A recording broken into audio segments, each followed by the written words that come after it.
The Ways and Means Committee will come to order, and without objection, the chair is authorized to declare recesses of the committee at any time. I'd like to announce that pursuant to Committee Rule 19, it's my intention to roll votes this evening on any question in which a recorded vote is requested. Later this evening, I'll provide a projected vote time for all postponed votes, and will endeavor to give at least an hour's notice to members for when postponed votes will be called. We left off during consideration of H.R. 2824. Are there further amendments to the amendment in the nature of a substitute? Ms. Sewell, for what purpose does the gentlelady seek recognition? Mr. Chairman, I have an amendment at the desk. Thank you. Mr. Chairman, Mr. Smith? I'd like to reserve a point of order. Point of order has been reserved. The clerk will distribute the amendment. I ask the gentlelady to suspend while the clerk distributes.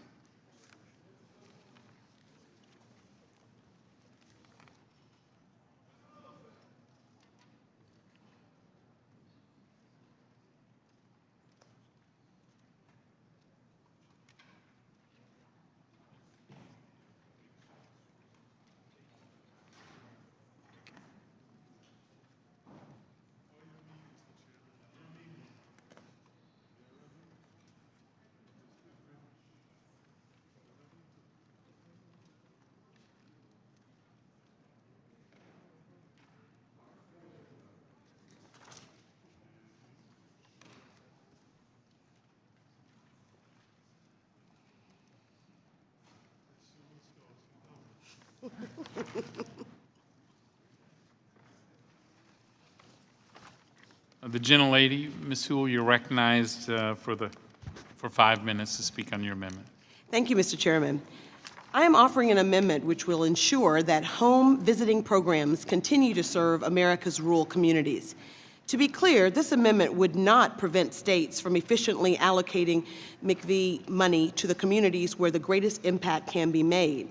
It would simply require a state to consider all of its evidence-based home visiting models before it abandons a rural community in need.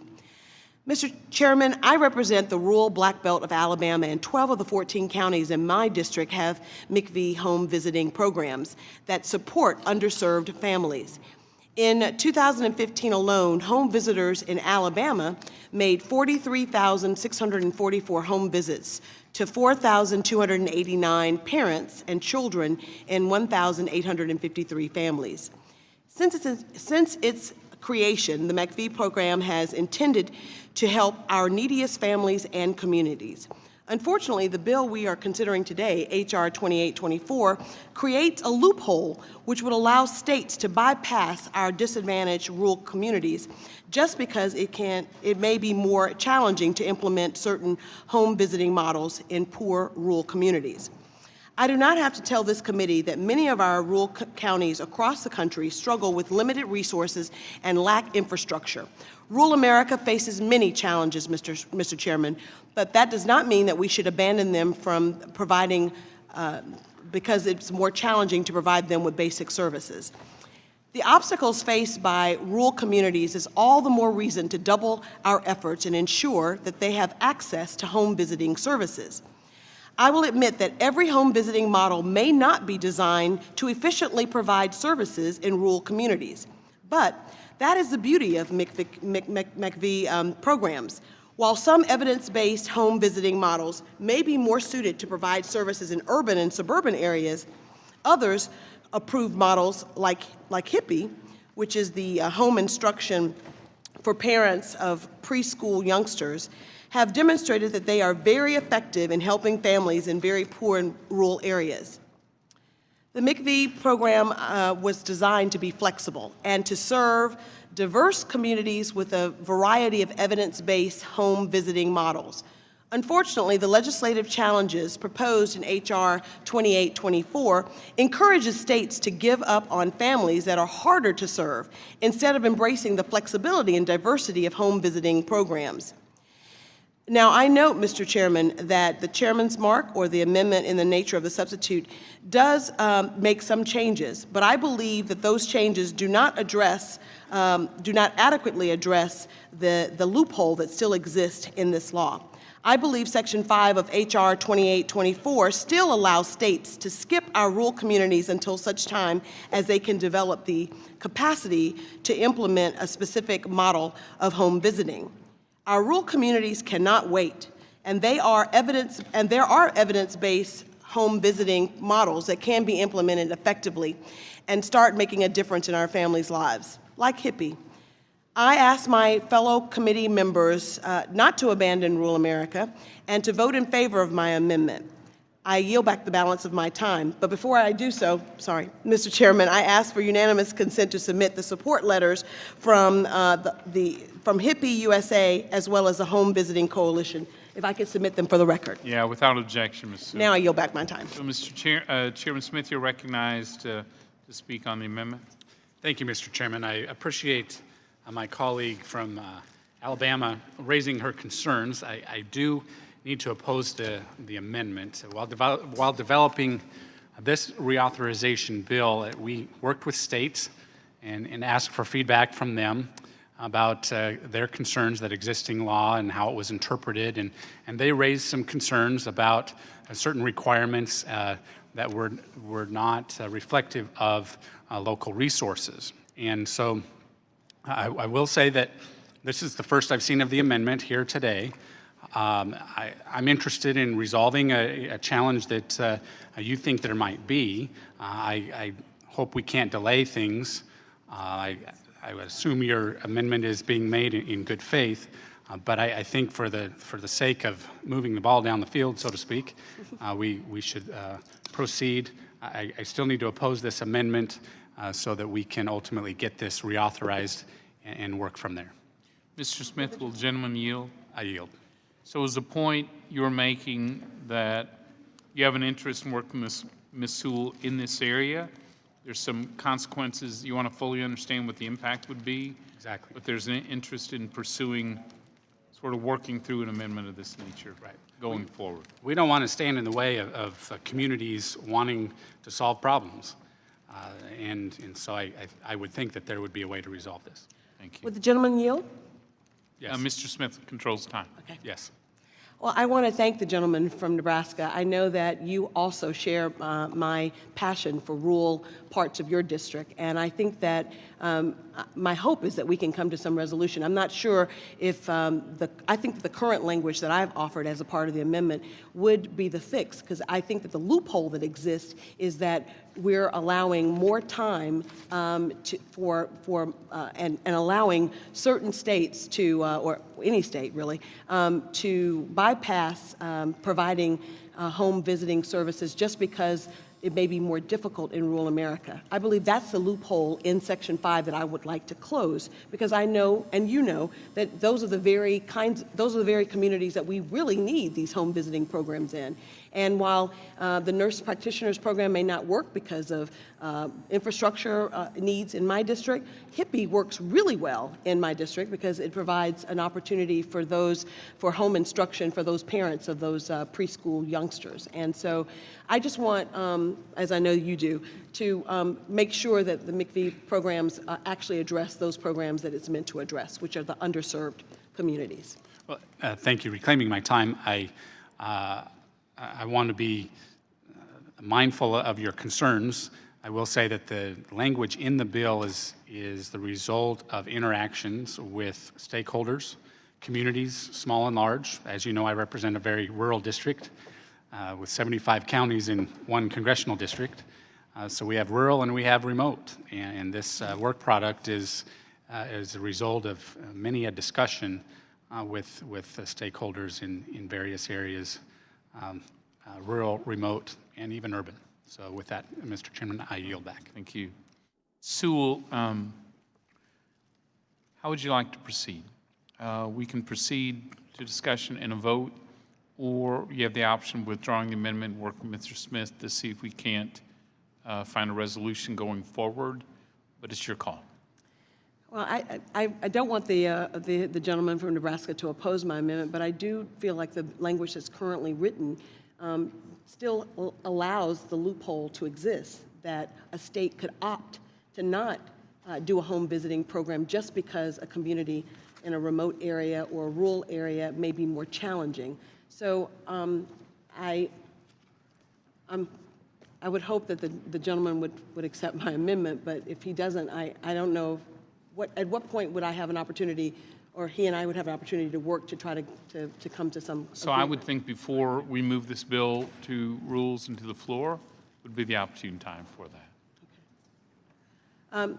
Well, I take the gentleman from Nebraska in good faith, and I will withdraw my amendment. Thank you.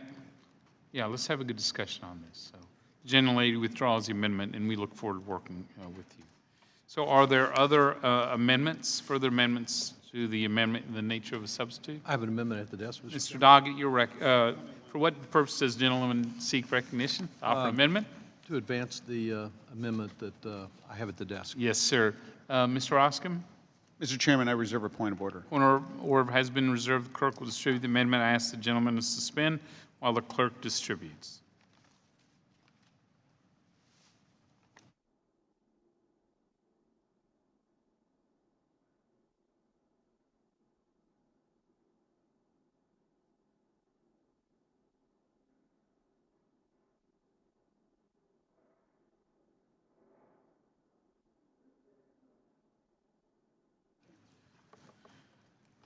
So the gentleman from Texas is recognized for 5 minutes on his amendment.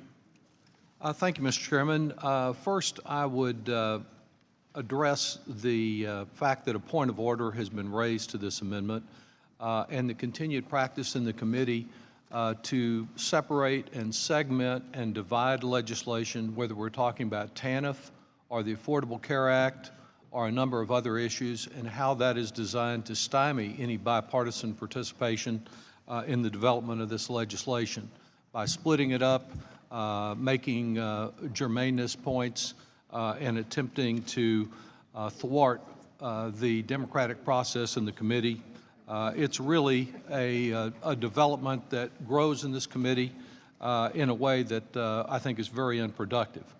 To the specifics of the amendment, Chairman Smith suggested this morning that there had been great effort at bipartisan cooperation to develop this bill. In fact, what has happened this year is that there was an offer for bipartisan cooperation on this bill, but on one very significant condition, and that was that there would be no discussion of the reauthorization unless it was agreed to up front that this bill would be funded by cutting some other program within the jurisdiction of the Human Resources Subcommittee. And that is not a new position. In fact, we had the same problem last year with the Families First bill, where there was an unwillingness to consider any additional revenue to address the problem, the very serious problem of abused and neglected children in this country. As a result of the fact that new revenue was not added, and the approach is here to take from some other program in order to fund the work that we're trying to do through the home visiting program. And home visiting, of course, is a form of prevention of child abuse. Last year, on the Families First bill, we ended up with nothing because of objections, in fact, some of them unfortunately from the state of Texas, to ending any of the funding that would have been ended in order to fund additional prevention on child abuse. In this case, we'll have much more discussion on the separate bill, but the pay-for that will be eventually merged with the home visiting bill is one that is a very unfair pay-for that we will discuss at length. But the approach that I would take is the same pay-for that I offered last year on the Family First bill. Anyone who hires a contractor to do something and expends more than $600 has a responsibility to provide a 1099 to that contractor. We do not do the same thing with reference to alimony and support payments. It's not a tax increase. It is a matter of simple tax compliance. And there are a couple of $2 billion growing out of that simple tax compliance. The need for this provision of simply reporting alimony payments, which are income to the recipient, and through either neglect or malintent, a significant amount of this alimony and payment and support payments are not being reported. We could raise additional revenue that could put to good use from families that have been divided into families that are trying to make a go of it with the help of the home visiting program. So this is a very simple amendment. It would require compliance by the filing of a 1099 on alimony payments. That's all that it does, but it would raise a substantial portion of the cost of maintaining the home visiting program in its current form. I would like to see it expanded significantly, but at least on this program, this is a reasonable way of paying it. And the dogma, and it is just that, that our needs for abused children must be met only by cutting other programs is a false dogma. And I hope we will reject it tonight by accepting this amendment and providing a reasonable source of funding for a valuable home visiting program. And I yield back. Thank you, Mr. Doggett. Mr. Roscoe? Mr. Chairman, I continue with my point of order because it is not germane to the amendment in the nature of a substitute. The amendment violates House Rule 16, Clause 7, because it amends the Internal Revenue Code. Thank you. Does the gentleman from Texas offering the amendment wish to speak on the point of order? Only to reiterate my initial point, Mr. Chairman, the only reason that there's a basis for non-germane is the way these bills have been sliced up, as they have been sliced up previously, for the sole purpose of preventing amendments and letting this committee work its will in a regular legislative process as we have done for decades previously. Thank you.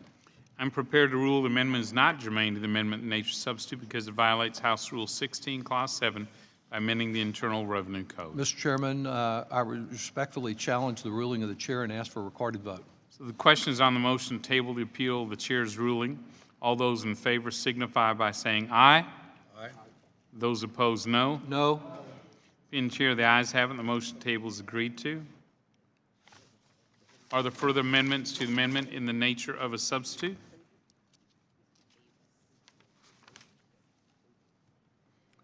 Are there further amendments to the amendment? Mr. Davis, Dr. Davis, you're recognized.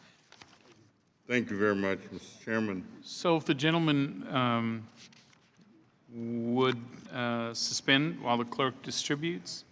Mr. Reichert? I reserve a point of order. Point of order has been reserved. Clerk will distribute the amendment.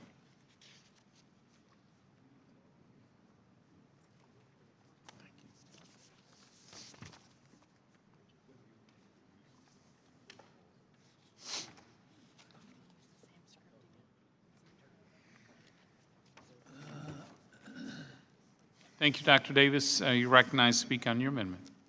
Thank you very much, Mr. Chairman. Home visiting already makes a difference for 150,000 families a year. Yet the wait lists for services are long.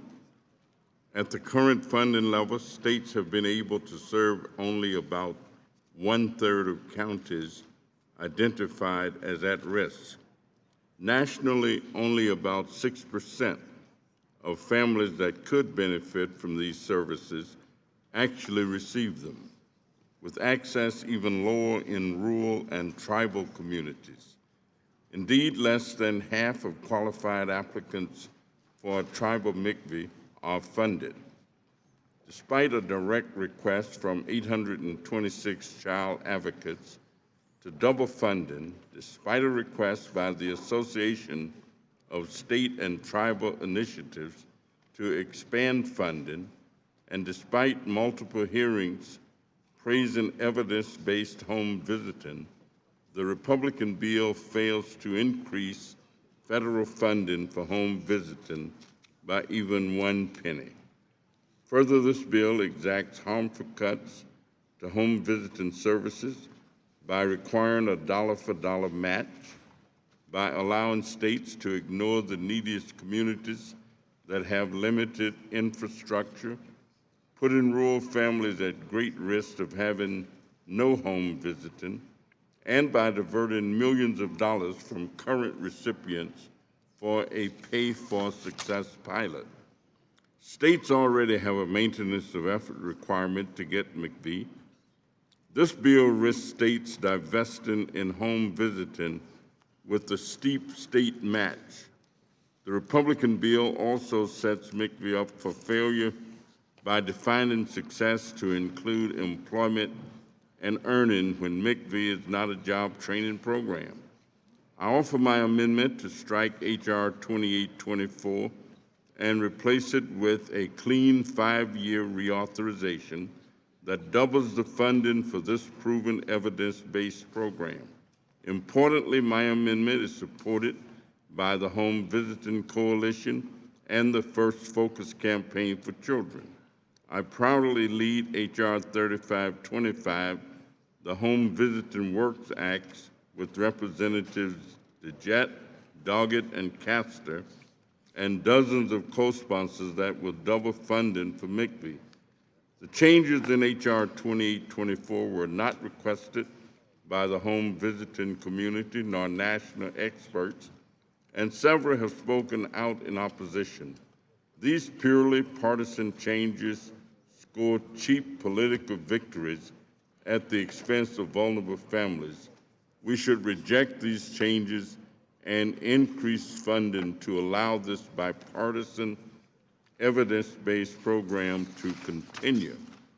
I am proud that the Democratic substitute would double investment in MCV as requested by the National Home Visiting Coalition. I'm proud that doubling funding would help improve child development and health for Native American tribes. I am proud that doubling funding would allow states to continue investing in innovations like those in Illinois to help homeless families or foster youth who are pregnant or parenting, innovations that address domestic violence to improve child outcomes, and innovations that help families struggling with substance abuse. Further, I am proud that our substitute would fund the full cost by eliminating so-called stretch IRAs, a bipartisan tax policy that was supported unanimously by our colleagues on the Senate Finance Committee in 2016. MCV is built on a foundation of decades of research. Currently, states, territories, and tribes can choose from a range of evidence-based models that allow them to target the right help to the right families at the right time. H.R. 2824 reduces home visiting, funding, services, and effectiveness. I urge my colleagues to support my amendment to invest in evidence-based home visiting, and I ask unanimous consent to submit support letters, and I yield back the rest of my time. Yeah, without objection, the letters will be submitted. Mr. Reichert?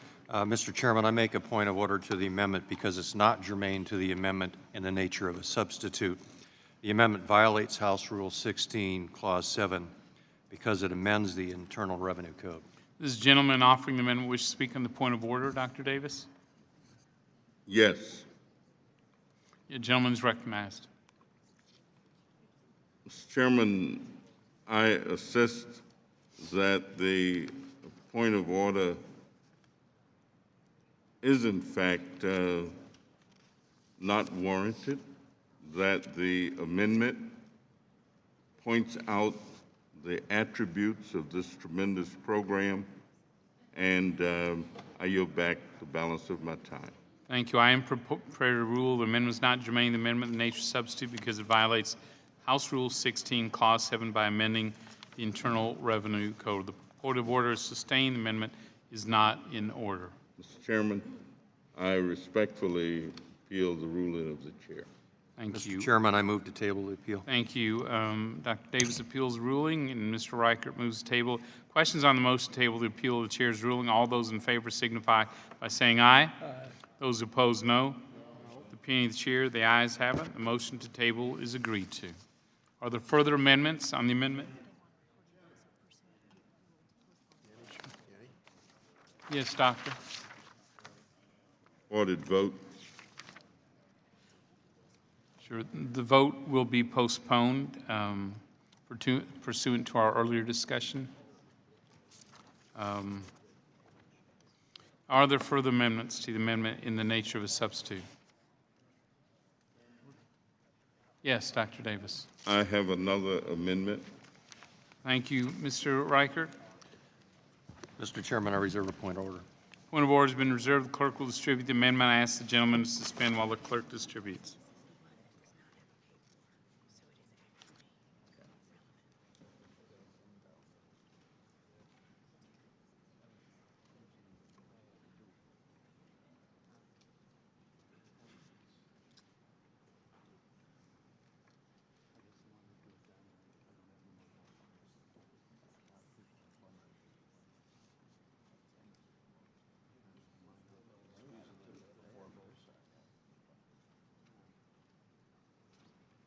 Dr. Davis, you're recognized for 5 minutes to speak on your amendment. Thank you very much, Mr. Chairman. Despite a direct request from 826 child advocacy organizations to double funding, despite a request by the Association of State Tribal Initiatives to expand funding, and despite multiple hearings praising evidence-based home visiting, the Republican bill fails to increase federal funding for home visiting by even 1 cent. Democrats value home visiting, and we've heard from our communities that more federal funding is needed to help the hundreds of thousands of vulnerable children and families who cannot be served due to limited resources. We have offered 2 amendments to fully cover the cost of double funding for these evidence-based programs proven to strengthen children and families. Yet, you've refused to allow a vote on them under the auspices of germaneness. So I offer an amendment that removes the problem of being germane. Members of both sides have voiced their support for home visiting, and my amendment provides us all with the opportunity to demonstrate that support with a recorded vote. My amendment is a clean 5-year reauthorization that doubles the funding as requested by over 800 child advocacy organizations. This amendment will help fund the less than 50% of eligible tribes currently funded. I hope my colleagues will demonstrate their support for vulnerable children and families in our states and tribes by supporting this amendment, and I yield back the balance of my time. Thank you. Does the gentleman continue to reserve his point of order? I withdraw my reservation. Thank you. The gentleman withdraws his reservation. Mr. Smith, you're recognized to speak on the amendment. Thank you, Mr. Chairman. I do oppose this amendment. I appreciate my colleague's experience with this program. I'm also grateful for his hard work over the years in supporting this evidence-based program. Unfortunately, I will need to oppose my colleague's amendment for a number of reasons. First, the actual proposal does not identify any funding to cover the costs. I understand the gentleman proposed some changes to the tax code that are outside of the process here today, or this evening. It proposes to increase the size of the program to $800 million per year, effectively doubling the current funding. Secondly, the bill does not renew the now expired requirements that states show their home visiting programs truly improve lives, nor does it renew the requirement that states develop an improvement plan if they fail to do so. Both of these provisions are in the chairman's amendment, but not in this particular amendment. Third, it does not require that states update their almost 10-year-old needs assessment conducted when this program was first created. The chairman's amendment does this. For these reasons, I respectfully oppose this amendment, and I urge my colleagues to support the underlying bill. Thank you. I yield back. Does anyone else wish to speak on the amendment? Questions on agreeing to the amendment offered by Dr. Davis? All those in favor signify by saying aye. Aye. Those opposed, no. Opinion chair, the noes have it. Chairman? Yeah, Dr. Davis. I request the yeas and nays. Recorded vote's been requested pursuant to the chair's authority under Committee Rule 19. Further proceedings on this question will be postponed. Are there further amendments to the amendment in the nature of a substitute? Mr. Pasquarel. Hi, Mr. Chairman. How are you tonight? Well, fine. What purpose does the gentleman seek I have an recognition? amendment to the bill. I figured. Thank you. Good Mr. guess, Mr. Reichert? Chairman. Mr. Chairman, I reserve a point of order. Point of order has been reserved. Clerk will distribute the amendment. I ask the gentleman from New Jersey to suspend while the clerk distributes.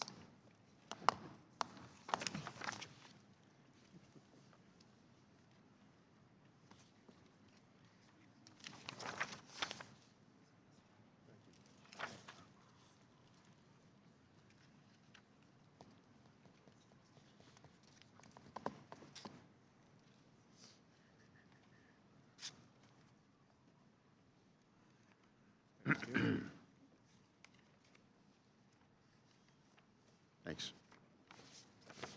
I had this. Oh, no. Mr. Reichert, do you continue to reserve? I withdraw my reservation. The point of order has been reserved. The gentleman from New Jersey is recognized for purposes of discussing his amendment. Thank you, Mr. Chairman.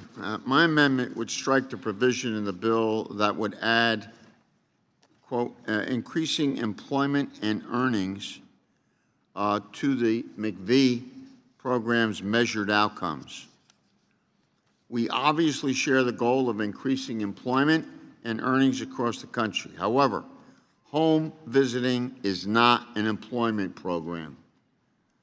It is a program to strengthen families, to make kids healthier, safer, and more ready to learn when they start school.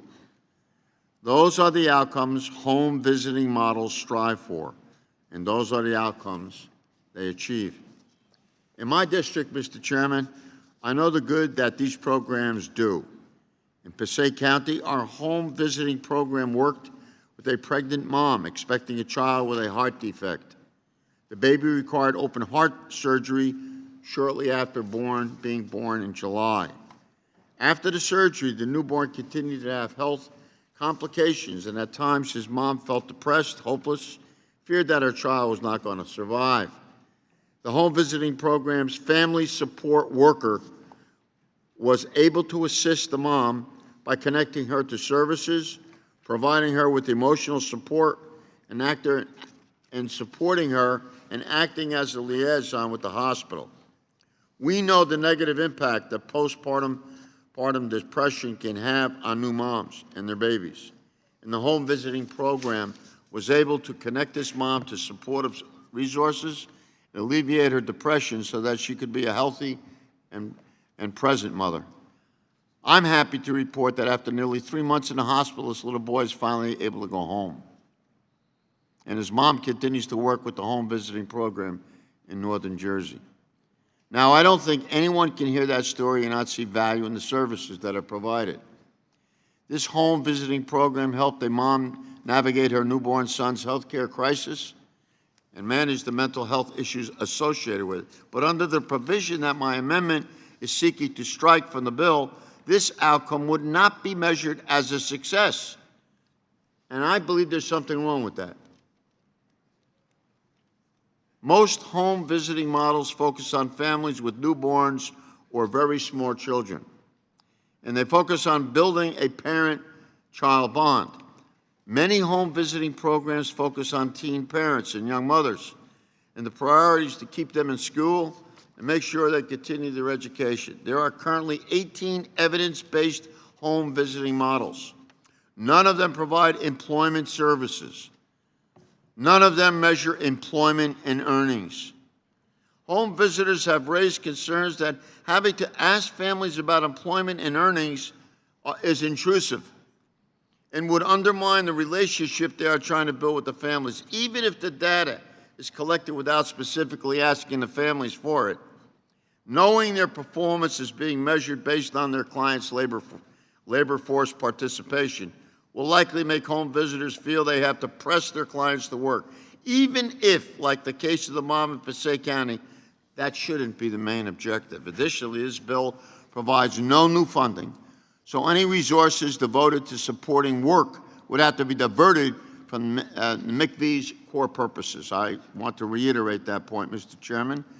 So if you would like to support work among low-income parents, there are many other ways to achieve that goal. they could oppose Mr. Trump's proposal to cut funding for job training by 39%. How are you going to vote on that? And work to fully fund the Workforce Investment Act. That's one thing we could do. But there are others.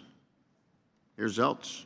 They could lift barriers to states providing education and training to temporary assistance for needy families' parents so that those parents could participate in evidence-based programs to improve their skills and get better jobs.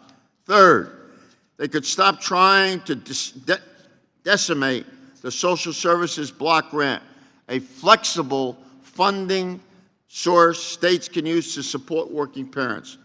Fourth, they can oppose President Trump's proposal to cut child care funding and work with Democrats to increase access to child care for working parents. Fifth, they can support real paid leave to help low-income parents balance the responsibilities to their families with the responsibilities at work. Mr. Chairman, I ask for your support for this amendment. I hope that the story I shared about my constituent will open my colleagues' eyes to the problems associated with this provision of the bill. I ask that we support this amendment, and I will yield to you now, Mr. Chairman. Thank you, Mr. Pasquarello. Mr. Smith, do you wish to speak on the amendment? Yes, thank you, Mr. Chairman. I oppose this amendment. Since its creation, states have been required to demonstrate their home visiting programs result in measurable improvements in 6 benchmark areas specified in law. One of the benchmark areas states can choose to focus on is, quote, improvements in family economic self-sufficiency, end quote. Yet as a result of changes made last year, economic self-sufficiency no longer means what you think it means, increasing work and earnings, but instead self-sufficiency has been defined as whether you have health insurance or are in school. Clearly, this is not what Congress meant when the program was created, so this bill would make sure states, if they choose to focus on improving family economic self-sufficiency, measure employment and earnings as part of that metric. I believe it's critical that the intent of the law be restored, and so I urge my colleagues to reject the amendment and support the underlying bill. Let me also point out that those 6 benchmarks include 1, improved maternal and newborn health, 2, prevention of child injuries, child abuse, neglect, or maltreatment, and reduction of emergency department visits, 3, improvement in school readiness and achievement, 4, reduction in crime or domestic violence, 5, improvements in family economic self-sufficiency, and 6, improvements in the coordination and referrals for other community resources and supports. If an entity, a state or entity at the local level chooses to focus on, for example, improved maternal and newborn health, they can do that. It's just that if they choose to focus on family economic self-sufficiency, they really, for the purposes of accuracy and effectiveness, need to measure employment and earnings as part of that metric. Thank you. I yield back. Any other member wishing to speak on the, Mr. Davis? Thank you, Mr. Chairman. Mr. Chairman, Illinois has been a national leader on home visiting for many years. And I'm privileged to have so many wonderful programs in my district and in other places throughout the state. Prevent Child Abuse America, which developed and runs the Healthy Families America program, is based in Chicago. HFA has amazing research and innovations, and the 7th Congressional District is fortunate to have 6 sites. My district also benefits from HIPPY in the communities of Humboldt Park, Lawndale, West Inglewood, Austin, Logan Square, and Hermosa that served 76 families this year. We have Parents as Teachers and Nurse-Family Partnership. We have many wonderful programs that engage in outstanding research and innovation.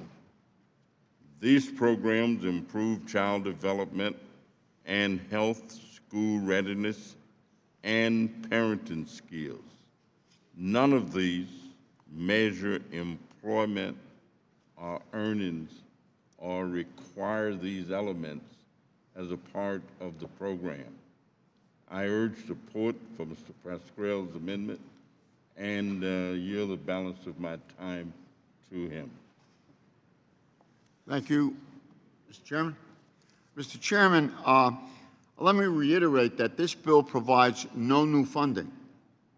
I'm not trying to get more money into the bill, Mr. Chairman. Now, I would like to know from those who are taking the opposite position, if there's no money added to the program, and I'm open for suggestions, what would you suggest I would have told this woman that I gave the example of tonight? Why do we have to look at this situation and simply look at this terrible situation, and that's the only thing we rely on as an employment and earnings? That has nothing to do with this case. Are we simply saying, find another way? Or are we saying, like we said to another amendment today, let's have flexibility, let's give the states flexibility, and if they want to involve this kind of case, do it. Is that what you're suggesting? Or are you saying, go back and come again another time? What are you suggesting? I'll listen. Through the chair, to my friend from Nebraska. Are you yielding me time? Yes, sir. Okay. I will point out that of those 6 benchmarks, the states can choose to show improvement in 4 of those 6. They're not even looking for a perfect score. But what is instructed is that if they look at economic self-sufficiency, if that's one of the benchmarks, But why wouldn't we do, I'm sorry, go ahead. then that needs to look at earnings and that true economic self-sufficiency. But why wouldn't we do it on a federal level? We have the opportunity to do it. We're not adding any money to this bill. I think you, of anybody on this dais, would have sympathy towards this woman and many, many like her. Why does it simply have to be an employment or earning situation? That's all I'm saying. That's all I'm saying. Why are you against that? I'm not against that. What I'm saying is if a state chooses to look at economic self-sufficiency. Well, why don't we choose to look at that? We're not forcing this on the states. Forcing it? We're forcing what you're looking at this as we're forcing the state to take something, have something to do to support this woman and her child in a time like this. I know you don't believe that. If we see the solution, what's wrong with us doing it? What is this, government interference, government control? Why do we have to leave it to the state? Because we leave the states with so much waivers and so much flexibility, this word that's been mentioned so many times today, that it doesn't get done. If they think they should do it. Well, I think we should do it. And you think we should do it too, but you don't want the federal government to do it, you want the state to do it. Am I correct in saying that? Gentleman's time has expired. Anyone else wish to speak on the amendment? The question is on agreeing to the amendment offered by Mr. Crowley. Mr. Chairman, I yield to the gentleman from New Jersey. Mr. Chairman, I'll be very brief. Look, I think there really is a logic here. I think we have the power and the authority to, in this amendment, strike Section 7, which adds employment and earnings. I could cite many of the cases like this, Mr. Chairman. And look, this is not a question about which side really cares. I've never used that argument. And that's it. No, you can laugh all you want. That's not what I'm saying. I mentioned all the benefits today. I don't disagree with any of the benefits in the bill. So don't try to put me in a box that makes it easier for you to disassociate yourself with my amendment. If you don't like the amendment, or if you don't think we should have the power and the authority to do for people what they can't do for themselves, say so. But this is something that we have some authority. We would have never taken the plunge years ago to begin the program. It's a good program. All I'm saying is that there are cases there that shouldn't have to depend on employment and earnings as the major conditions for this young lady to get any help. That's what I'm saying. Because many of the states have different kinds of financial situations, and you know that. When you will go through that list, as we did this morning, about what states put in money in terms of matching funds, I'm shocked by those that don't. I'm shocked by those states that don't put any money into the private sector doesn't put any money in.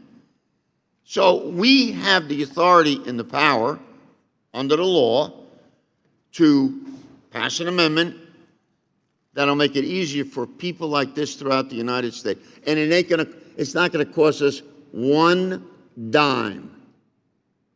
And you still not gonna do it? I yield. No, it's not. Thank you, Mr. Pasquarello. Thank you for being brief. The question is on agreeing to the amendment offered by Mr. Pasquarello. All those in favor signify by saying aye. Aye. Those opposed, no. In the opinion of the chair, the noes have it. Recorded vote requested. Pursuant to Committee Rule 19, further proceedings on the amendment will be postponed. Are there additional amendments to the amendment in the nature of a substitute? Ms. Delbene is recognized. Thank you, Mr. Chairman. Suspend while the I have an amendment at the desk. suspend while it's distributed, please.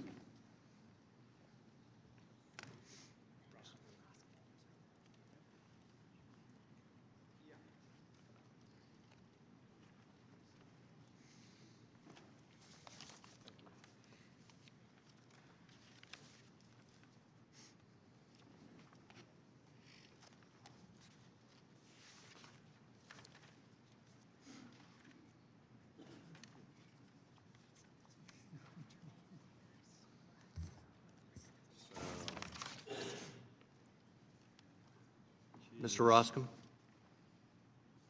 Mr. Chairman, I reserve a point of order. Point of order is reserved. Ms. Delbene. Thank you, Mr. Recognized. Chairman. My amendment would double home visiting resources for tribal communities, and it would eliminate the dangerous cut to tribes and states who don't meet the bill's match requirement. I urge all of my colleagues to support it. I'm proud to represent a number of tribal communities in the Puget Sound region that each have a rich history, identity, and culture, but they also face unique challenges. The need for home visiting services is particularly high in Indian country. Young people who live on reservations are twice as likely to become teen parents. Alcohol-related deaths in tribal communities are 7 times higher, while suicide rates for young adults are 2 or 3 times higher. Nearly 3/4 of the parents served by tribal home visiting services are below the federal poverty level, and the majority of tribal beneficiaries have less than a high school diploma.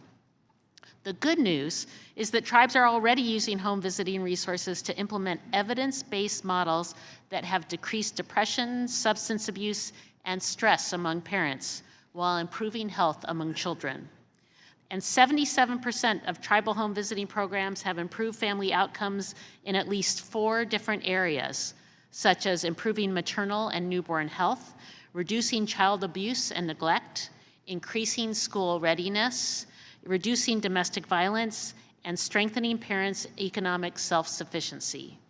The bad news is the need for help in Indian country has far exceeded the limited funding available through the home visiting program. According to the administration, less than half of qualified applications for tribal home visiting can be granted under current funding levels. To address these significant shortfalls, some states have tried to fill the gap by using state resources, like my home state of Washington, which has voluntarily used state funding to help meet the needs of tribal families. But that's not enough. And excuse me. And the underlying bill provides no resources. I lost my voice. And the underlying bill provides no resources to address the nationwide shortfall in tribal funding. Instead, it adds a match requirement that could be the end of home visiting on Indian reservations altogether. Most Indian tribes struggle economically and already face challenges providing basic help to families. I understand that tribal administrators have said almost none of them could meet the match requirement in this legislation. Indian tribes have also generally considered federal match requirements to be a violation of tribal sovereignty. As such, they may have to refuse the funds and shut down their home visiting programs if the bill is enacted with a match requirement. Finally, the match requirement could threaten the efforts of states that have previously committed state funding to meet the needs of tribal communities. I appreciate that the chairman's amendment delays implementation of the tribal match and reduces it to 30%. But realistically, the effect will simply be to give tribes more time to shut down their home visiting programs. The match will still be completely unworkable for them in 2022, and the match will still impede states that are trying to provide additional help for tribal families.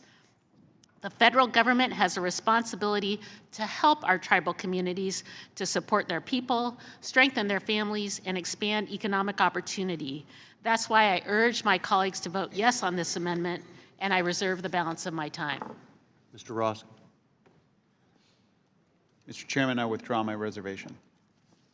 Reservation is withdrawn. Mr. Smith, do you wish to speak on the amendment? Yes, Mr. Chairman, I do. I respectfully oppose the amendment. I think it's important, as I mentioned earlier, that the match requirement be maintained so as to develop partnerships more effectively with state and local entities. As I stated earlier, there is a special provision for tribes, a delay in the required match to iron out problems that might exist. I realize the introducer of the amendment has characterized it differently. That's her prerogative, Mr. Chairman.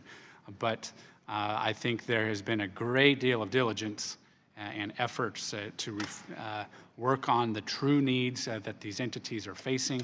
And let me just review, as I did earlier, that private philanthropy is spending almost $40 million across the country. That can be considered a part of the match. You add up all of the local, state, and private efforts, and that's $340 million currently being spent that could be applied to the match. And so, Mr. Chairman, for that reason and others, I respectfully oppose this amendment and support the underlying bill. Thank you. I yield back. Any other member wishing to speak on the amendment? Question is on agreeing to the amendment offered by Ms. Del Bene. All those in favor signify by saying aye. Aye. Those opposed, no. No. Opinion of the chair, the noes have it. Mr. Chairman, I ask for a recorded vote. Pursuant to Committee Rule 19, further proceedings on the amendment will be postponed. Are there any additional amendments to the amendment in the nature of a substitute? There being no further amendments, we will move on to consideration of our next measure, and the vote on all postponed amendments before a vote on the final passage will be later this evening. Our final order of business is H.R. 2792, the Control Unlawful Fugitive Felons Act, and I recognize the bill's sponsor, Ms. Noem, for the purposes of an opening statement.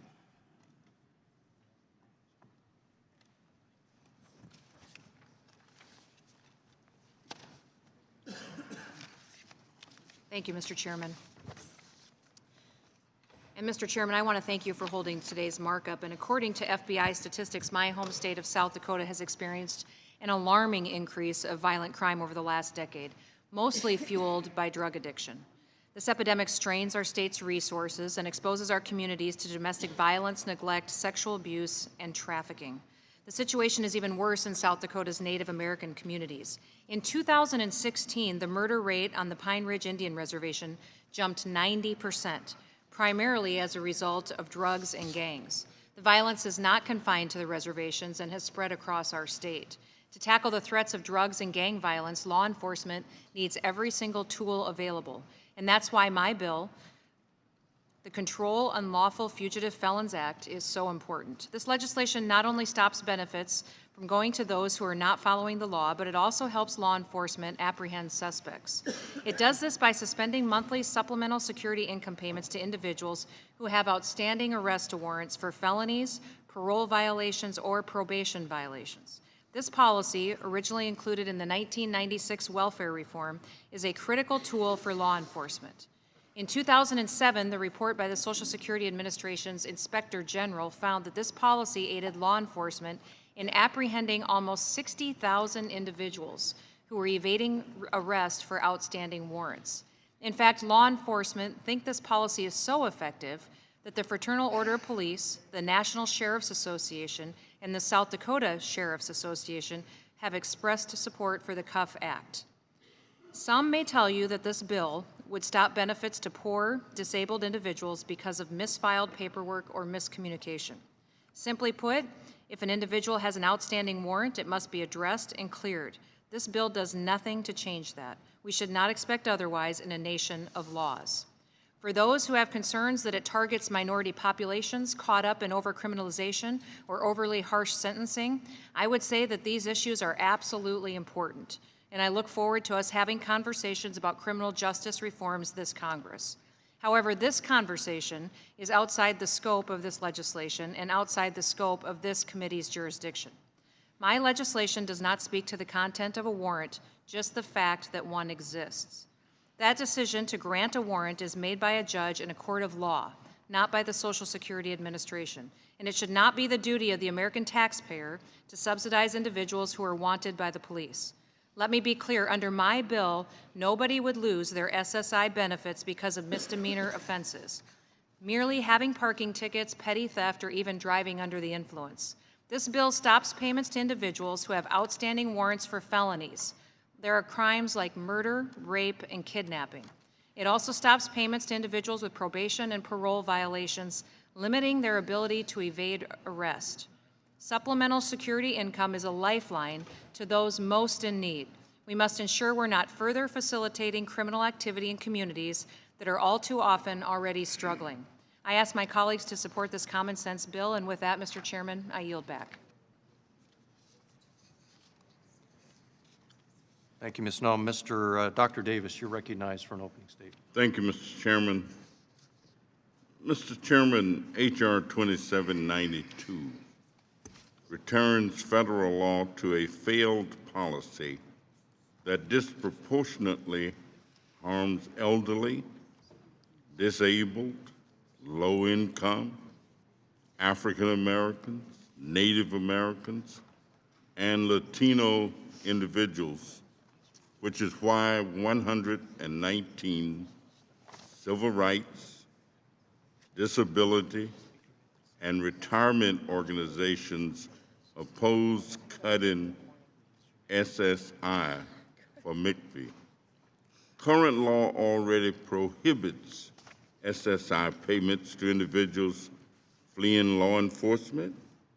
H.R. 2792 literally strikes the requirement that one is fleeing justice to revive a failed policy that had catastrophic negative effects on tens of thousands of people earlier this century, including many who had no arrest warrant and outstanding warrant against them.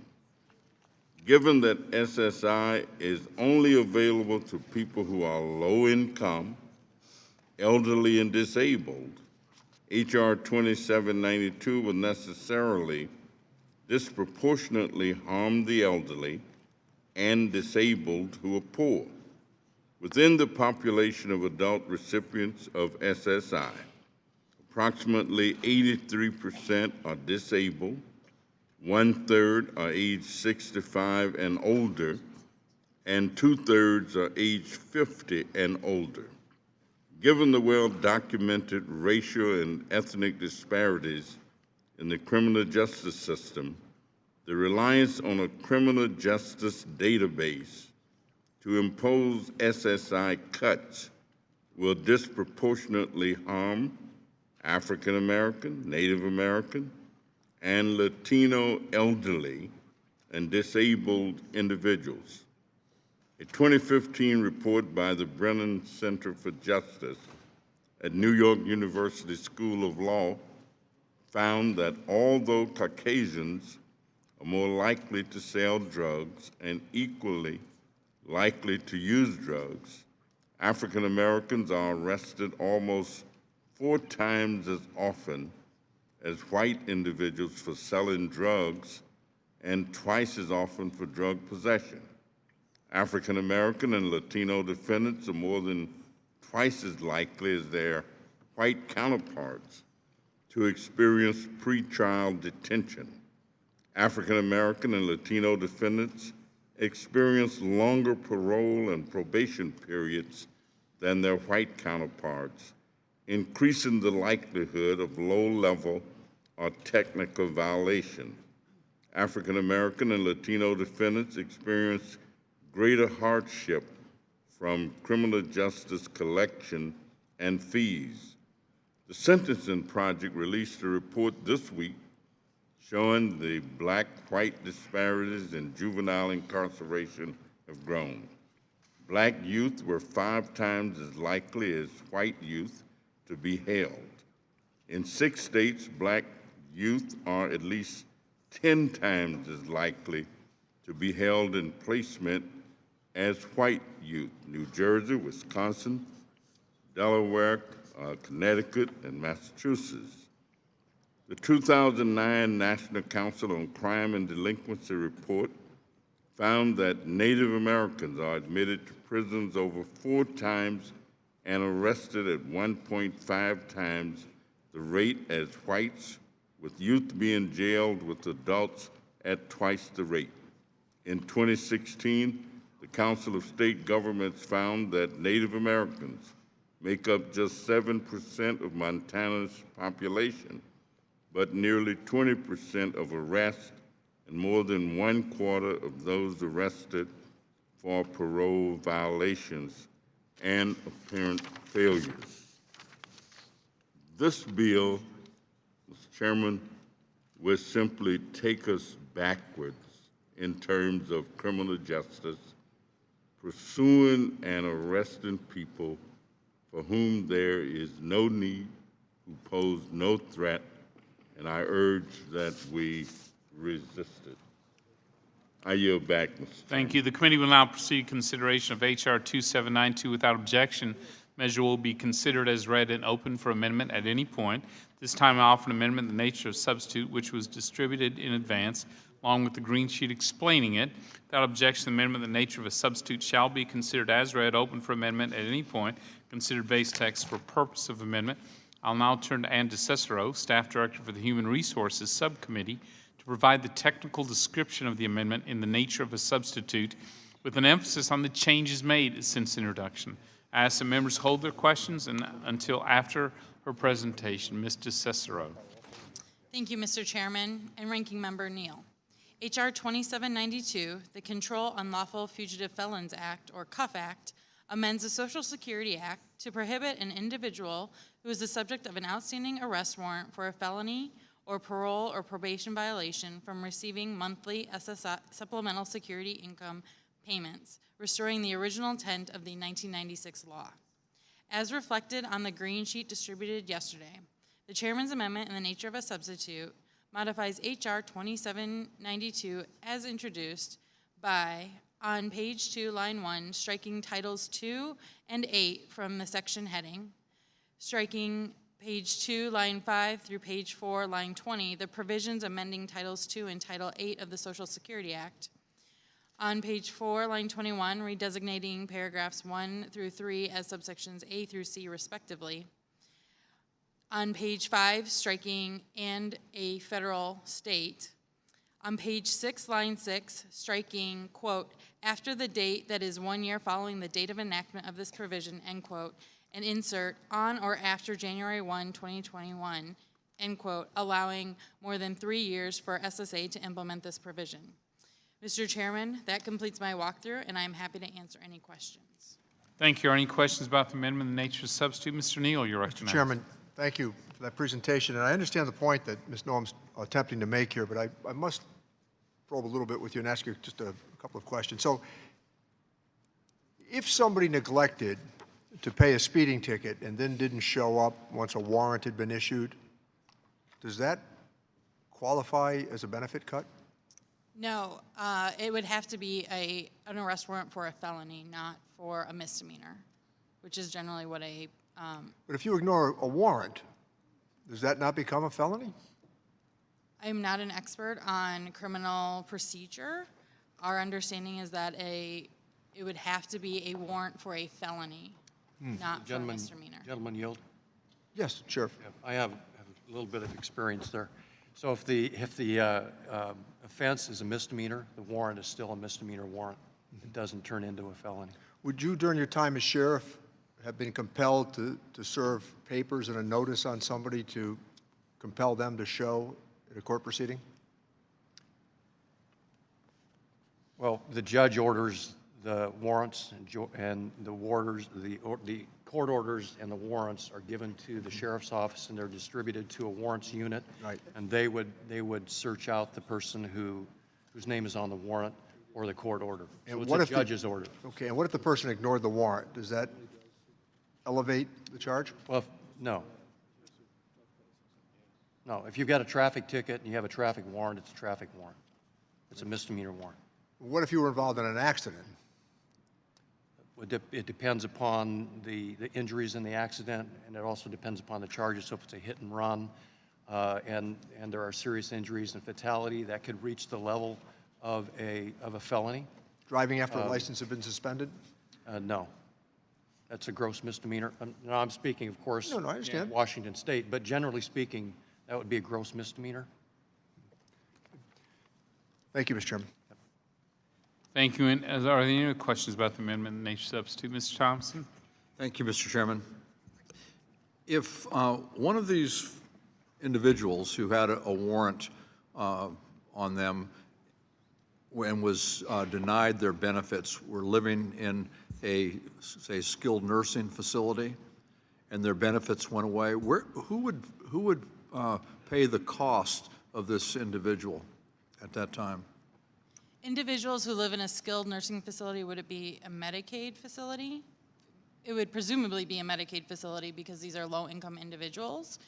Individuals on SSI who go into Medicaid facilities are put into a special status, and they don't actually receive the same SSI benefit or payment that individuals outside of those facilities receive. So someone who's living in some sort of assisted living situation, skilled nursing facility, nursing home, assisted living, and they wouldn't be dependent upon this particular benefit in order to stay there? So individuals, low-income individuals on SSI, if they go in to a Medicaid facility, they are no longer eligible for the cash assistance portion because SSI is intended to cover those expenses, and at that time, Medicaid is picking up their housing, and so they receive a special, smaller benefit. So no one living in a nursing home or a residential care facility of any shape or form would be harmed if they were to lose their SSI benefits? So those individuals, they still receive a very small monthly amount, and that could potentially... And what do they do with that amount? Use it for things like getting their hair done, or it's a very small cash amount because all of their other expenses are paid for. And it's not needed for their day-to-day living? Correct. So that is the reason that they go into a living arrangement D. I couldn't hear you. I'm sorry, they go into a special living arrangement under the SSI program. There are 4 types of living arrangements, and they go into this special living arrangement, which means they don't get the same cash benefit maximum, they don't get the same cash benefit. So they get... So their quality of life's not going to be diminished because they lose this SSI. Their health care is not going to be at risk. Their living situation is not going to be at risk. So that is correct, that it won't change because they're in the Medicaid facility and Medicaid is paying for their housing and their... Is there a way, I'm concerned that, and believe me, I agree with the author, if there's, I think she said murderers, rapers, and kidnappers, we should be concerned. But my concern is, and as I understand it, the last time this was the law, there were people who were living in nursing homes and residential care facilities who were harmed for what I was led to believe small infractions. And I don't think we want to do that. Is there a way to, because they're not fleeing from the cops, nobody's looking for them, they're not a public safety problem. Is there a way in this bill to protect those folks? So there are kind of two things. One, there is the Social Security Administration, the commissioner has the authority to provide a good cause exception for cases that don't involve, that are nonviolent and not drug related. So in those sorts of cases, the commissioner can not enforce this provision. In addition, in the jurisdiction that issues the warrant is the one who can resolve the warrant. And so going back to them and being infirmed in a skilled nursing facility would likely be a situation that they would consider, but again, that would be through the justice system and not a decision by the Social Security Administration. Thank you. Yield back. Are there any other questions about the minimum nature substitute? Mr. Cestro, a couple quick questions. So we are talking about a felony arrest warrant. Probably, and I think Mr. Thompson's raised some good questions. Not likely that that alleged felon is in a skilled nursing facility. But the question is this. In any situation they're in, once their arrest warrant is made for sexual assault, burglary, domestic violence, murder, is there an advance notice of this potential cutoff to them? Do they have time to be able to respond to this before there is a change in their SSI? Sure. So currently SSA, in large part due to the court cases related to the way this provision was implemented, and part of the reason that we're here today, SSA sends an advance notice letter to the individual notifying them of the time of why they're suspending benefits, where and when the warrant was issued, so that they can contact that local jurisdiction. And even prior to that, the Inspector General is also involved in trying to figure out if this is a situation worth pursuing. So the individual then typically has about 35 days to respond to that notice of advance notice. Before there's any change in SSI? That's correct, sir. So they get a month or more in advance to be able to respond. Correct. An alleged rapist or murder of domestic violence. Correct. And then is there appeals process? Can you tell us how that works? Sure, yes. So if then they have the ability, if they're not able to resolve it within those 30 days, and then they are able to resolve it with the local jurisdiction who issued the warrant, they'll notify SSA and get their benefits reinstated. The policy in the SSI program is that if you're in suspense for 12 months or more, you do need to reapply so that they can reevaluate your income and assets. But your benefits can immediately be turned back on if you're less than 12 months in suspense. Does anyone wish to strike the last word? Mr. Johnson, you're recognized to strike the last word. Thank you, Mr. Chairman.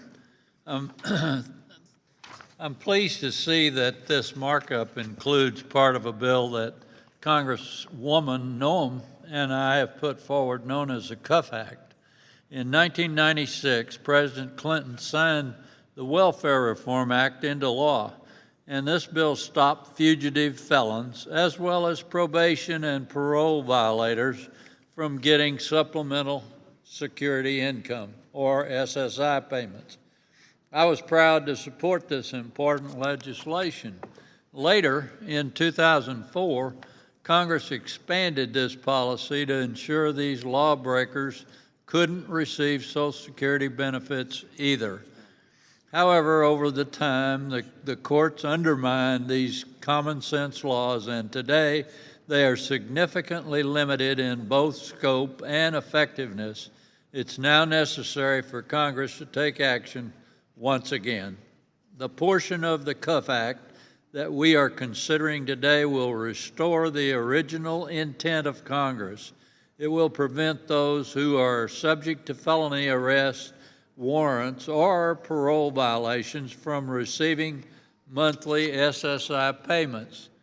This bill is supported by a wide range of local law enforcement officials back in my home district of Collin County, and that is because, according to their assessment and expertise, paying benefits to fugitive felons aids criminals as they run from the law. While this package only stops SSI payments, I remain hopeful that we can ultimately pass legislation to also cut off the payment of Social Security, retirement, and disability benefits to fugitive felons. It's the right thing to do. I thank the gentlelady, Ms. Noem, from South Dakota, for her work on this issue, and I yield back the balance of my time. Thank you. Are there any amendments to the amendment in the nature of a substitute? Ms. Sewell, for what purpose does the gentlelady seek recognition? Mr. Chairman, I have an amendment at the desk. Thank you, Mr. Reichert. For what purpose? Just quick, without objection, I'd like to enter into the record 2 letters of support from law enforcement groups for this bill, one from the National Sheriff's Association and the other from the National FOP. Thank you. Without objection, does the gentleman wish to raise a point of order? Yes, Mr. Chairman. Point of order has been reserved. The clerk will distribute the amendment. I ask the gentlelady to suspend while the clerk distributes.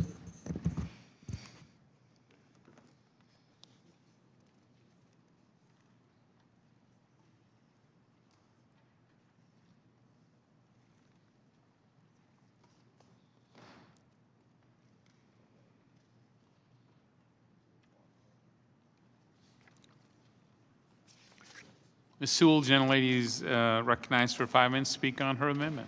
Thank you, Mr. Chairman. I am offering an amendment which will prohibit the SSI benefit cutoff from taking effect if the cutoff would result in a loss of benefits to an individual for whom an arrest warrant was issued for non-payment of court fees, supervision fees, or monetary fines. SSI, or Supplemental Security Income, provides a monthly benefit to Americans that have been medically determined to be unable to work due to mental or physical impairment. SSI beneficiaries are not able-bodied adults who choose to sit at home and collect a government check instead of getting a job. They are low-income disabled Americans that depend upon the modest SSI monthly benefit to survive. Because SSI beneficiaries have very limited financial means, when they run into minor legal trouble, they have no way of paying the ensuing fees or fines. When they cannot pay these fines, a warrant is routinely issued for their arrest. Under this legislation, which I believe is misguided, SSI recipients would be targeted again for being disabled and low income, and then have their benefits taken away. For you and me, Mr. Chairman, a court fine or a small court fee may be frustrating, but in no way is it dispositive. Instead, it's a mere inconvenience. But for SSI recipients, a few $100s of court fees would be impossible to pay. Moreover, many of the SSI beneficiaries that would be affected by this bill have warrants from decades-old infractions where individuals were unable to pay a probation supervision fee or court fee. Some may not even be aware that there isn't a warrant in their name because law enforcement never chose to pursue such a low-level warrant. Mr. Chairman, this bill seeks to get to fugitive felons, but my amendment would exclude felony warrants that relate to court fees or fee warrants or probation fees, warrants issued for non-payment of monetary fees.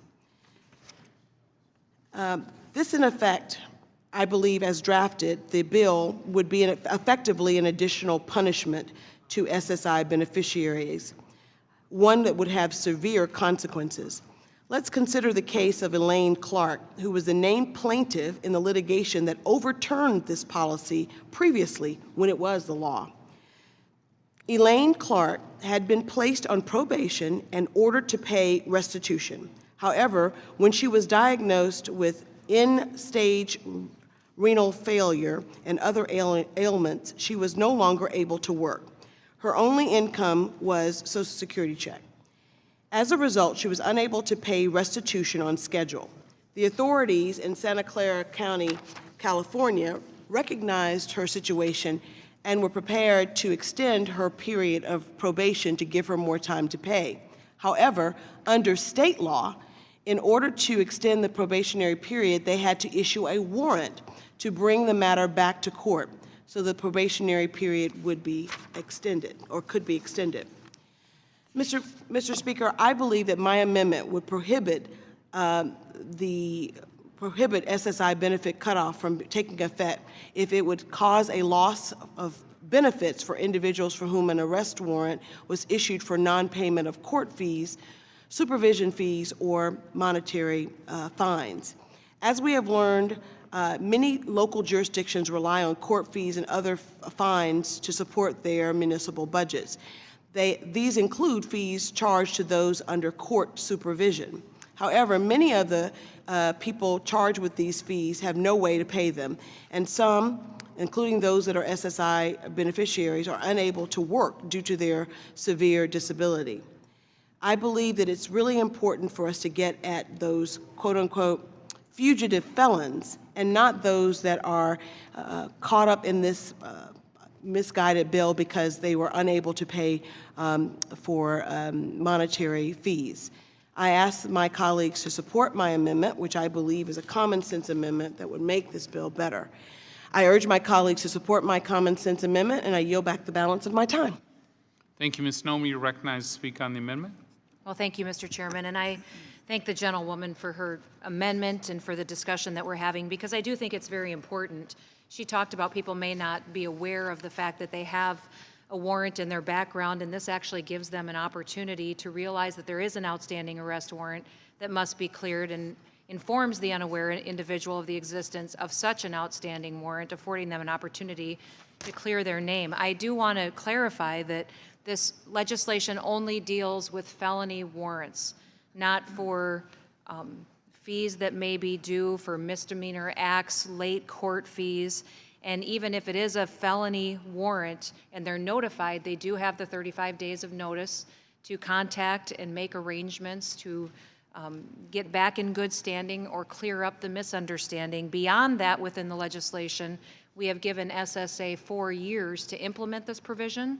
So there will be time for them to make sure that they have covered the conditions on some of what you have discussed. And I believe we've adequately prepared this legislation to rectify some of the problems that potentially were seen in the past. And so therefore, I would support my colleagues to defeat this amendment today, as it's unnecessary and will not improve the legislation. With that, Mr. Chairman, I yield back. Thank you. Gentlelady yields back. Does the gentleman continue to reserve his point of order? I withdraw my point of order. Gentleman withdraws his reservation. Does anyone else wish to speak on the amendment? Ms. Delbeni, you're recognized to speak on the amendment. Thank you, Mr. Chairman. I yield to Ms. Sewell. Thank you. Mr. Chairman, I understand that this bill is supposed to get at felony fugitives, but in many jurisdictions, bad checks could be considered a felon. In fact, in my home state, it is. So what this bill would do, just so as I understand it, would be that if someone had bad checks in their background and became disabled and had a warrant out for their arrest for decades that the jurisdiction in question did not pursue. So they were not, quote unquote, a fugitive. They still live in their same home, and if a sheriff or if that jurisdiction wanted to pursue that, they could have done that. And say the same person becomes disabled and on SSI benefits. The effect of this bill on that person would be that that person would conceivably lose their SSI benefits and therefore no longer be able to have a means to live, frankly. And I don't think that that's necessarily the intent of a law, especially this law that's supposed to be getting at fugitive felons. Will the gentlewoman yield? Absolutely.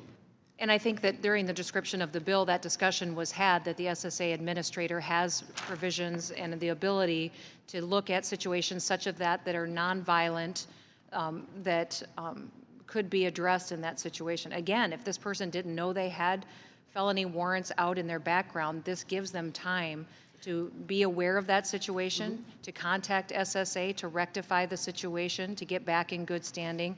And in the meantime, the bill also provides for 4 years of Right. SSA. But as I understand it, just to reclaim my time, as I understand it, this bill also applies to warrants for parole and probation violations. Well, you And have- so, go ahead. So that's why I think that the initial case that overturned the law when it was in effect in 1996, the case of Miss Elaine Clark, became relevant. And so my point is that if you include parole and probation violations in this bill, as you do, that you will get people like Elaine Clark, which I frankly think is not the intent of your bill. Will the gentleman yield? Yes.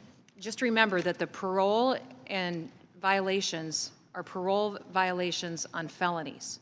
Right. But On once again, if you look violent criminal behavior. on felons, not violent criminal behavior, but felons. And Typically, so that's- writing checks, to my scenario, my initial scenario I brought up, writing checks in some jurisdictions, bad checks, is considered a felon. And so that person would get caught up in this bill, which I don't believe would be an unintended consequence of your bill. Will the gentlelady yield? I will. The bad checks are usually, if they're a felony, they have to be, and each state is different, but they have to be quite an excessive amount. It has to be a large check. So the loss has to be rather large in order for it to reach the felony stage. Misdemeanor check writing are the smaller checks. So yes, there are felony bad check charges, fraud charges, but they're usually large amounts. With all due respect, it depends upon the jurisdiction, and each state make a different claim. And I guess my point is this: if this person had not been pursued for decades by that jurisdiction, irrespective of why it was a felony warrant, that person is, and that person hasn't moved, and the address is still the same. In my case scenario, that person would get caught up in this particular bill, and I do believe that would be an unintended consequence. We're trying to get at, as I understand it, this bill is trying to get at, fugitives, felony fugitives that are for, really violent crimes, and not necessarily the kinds of felony arrests that I just suggested. Nevertheless, in reclaiming my time, I just want to make sure that I think that my bill would make sure that we are not my amendment would make sure that we are not getting caught in getting people like Elaine Clark, and by making sure that if you're being pursued because you have a probation or a parole violation, you're not, that relates to a felony charge, that you would not lose your SSI benefits that you depend upon for your very survival. So I ask my colleagues to consider adopting my amendment. Thank you. Thank you. Mr. Meehan, you're recognized to speak on the amendment. Thank you, Mr. Chairman. I want to raise a question which is the opposite way of looking at this issue, because many of my colleagues seem to be spending a significant amount of time identifying that one particular felon who may be disqualified. But I think the language of the bill, as I understand it, is talking about a fugitive felon. It is not necessarily saying a felon who has had his matter or her matter resolved in court, or a felon who, appreciating that he has or she has been eliminated from getting government payment benefits, might decide that a choice is, I'll go resolve my outstanding status with the government. And so if that fugitive felon decides not to flee, he could turn himself into law enforcement. He could go before the court. He could resolve his matter, couldn't he? At which point in time, I'm assuming, he would qualify for whatever benefit any other particular felon has in the United States to continue to receive those benefits, appropriately so. So I guess it's really a matter of choice, isn't it? With somebody who feels they're being deprived of these privileges to decide whether or not they want to abide with the laws of the nation. To me, it's not all that difficult a choice. Would the gentleman yield? Yes, I'll be happy to yield. I thought this was not people, I thought it was an expansion of the fleeing folks. I thought this was the folks who weren't fleeing. Maybe you could clear that up? So currently SSA, due to the court cases and the definition of, right now it says fleeing in the underlying statute, and SSA is restricted to 3 different codes related to fleeing. So those individuals who have escaped from prison, individuals who have actively, and that was part of the court case, actively flee. Didn't the court case, as I understand it, took the non-fleeing folks out, correct? Correct, which reduced the number of codes in which individuals could have their benefits. Believing that they weren't any threat, they weren't running from anybody. If law enforcement wanted them, they were easily found in their facility or whatever. It was related to the term, one of the court cases was related to the term fleeing. Thank you. So would the gentleman from Pennsylvania yield? Yes. So I don't have your prosecution background. So if someone swindles a senior citizen out of their nest egg or violently sexually assaults their partner, they're convicted, and part of their prosecution, their sentence includes monetary fine. Under this amendment that specifically excludes monetary fines, could that felon skate on those fines and then draw SSI while they're victim, that senior citizen or that sexual assault victim, the full penalty is not paid for them? This excludes monetary fines, and would seem to me the unintended consequence is we are really rewarding the felon to the detriment of the victim. That doesn't seem clear in this discussion. Do you have any insight, Mr. Meehan? I think I have to think that fact pattern through before I make a conclusion. Will the gentleman yield? Yeah, let me yield to the sheriff for a moment. I was not thinking of what you were. Well, I so rarely stump Mr. Meehan. I'm really enjoying this moment. Just to and I hope that my answer clears this question up a little bit. But I know that personally I've served warrants not only on felons and on the fact that they've been found guilty by a jury or a judge and they've disappeared. But along with that, sometimes they'll serve their time in jail, and there sometimes is a fee or a fine attached to the judgment that the judge metes out. And if that fine is not paid, a warrant is issued for the person to be arrested until they can pay that fine. Well, obviously, if they're in jail, they have a tough time paying that fine. I recognize that. But the obligation that the court has put on the I call them crooks, but that's that's probably not appropriate in this setting. But on the convicted person, the obligation is not met if he or she does only the time and doesn't pay the fine. So there would be, in some cases, there would be a situation where you have a felon who has a fine that would be unpaid in the cases that the chairman has pointed out would be a reality. Thank you. Mr. Meehan controls the time, and I apologize. I took a Yeah, what I'm trying to do is make sure that I understand what the underlying bill is, and then is your question related to this particular amendment and Yes. what the impact would be? Well, it's not necessarily, to the best of my recollection, those two are separate issues. You have the underlying felony, which is litigated, prosecuted, resolved in some particular matter. Then you may also have court costs and other things associated with that, fines associated with it, but they are just that. They are fines. They are not felonies in and of themselves. So they're resolved in different matters. You may serve your felony conviction time and still owe fines of restitution or other things to a victim that haven't been excised because you've done your time in jail. Now, arguably, there could be some agreement to release that, but you still have that obligation. But that is not a felony in and of itself. Thank It's just a continuing obligation. Thank you. Thank you. Thank you for clearing that up. Appreciate it, Mr. Meehan. Does anyone else wish to speak on the amendment, Mr. Pascal? Just quickly, Mr. Chairman, the fact that we could bring on David Reichert as an expert witness in this case only crystallizes why we should have had a full hearing, perhaps, on this bill. I mean, we're talking about people's lives. We're talking about the court system. I don't think we're far from resolving.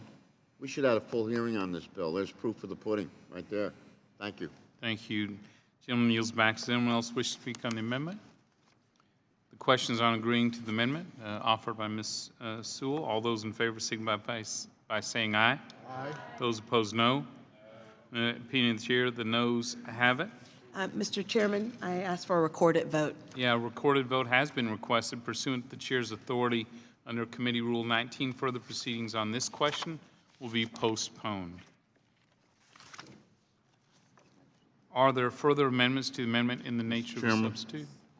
Dr. Davis is recognized. If the gentleman would suspend for a moment, Mr. Reichert. I reserve a point of order. A point of order has been reserved. The clerk will distribute the amendment. I ask the gentleman to suspend while the clerk distributes.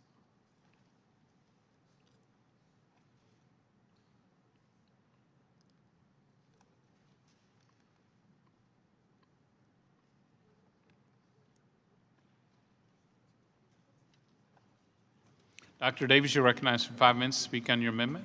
Thank you, Mr. Chairman.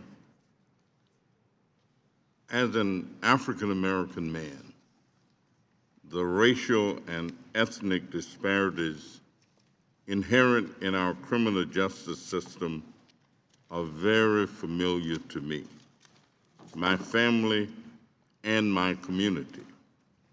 I have worked for decades with my Republican and Democratic colleagues to reduce these disparities. H.R. 2792 will disproportionately harm poor African American, Native American, and Latino elderly and disabled individuals, due in large part to the inherent racial and ethnic biases of the criminal justice system.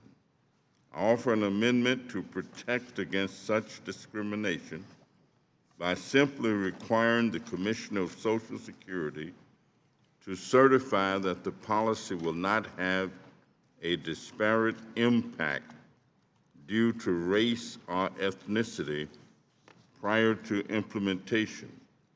Here are just a few statistical examples of the inherent racial and ethnic bias of our criminal justice system. Although whites are more likely to sell drugs and equally likely to use drugs, blacks are arrested almost 4 times as often for selling drugs and twice as often for drug possession. Native Americans are admitted to prison over 4 times and arrested at 1.5 times the rate as whites. In Montana, Native Americans make up just 7% of the population, but 20% of arrests and more than 1/4 of those arrested for parole violations.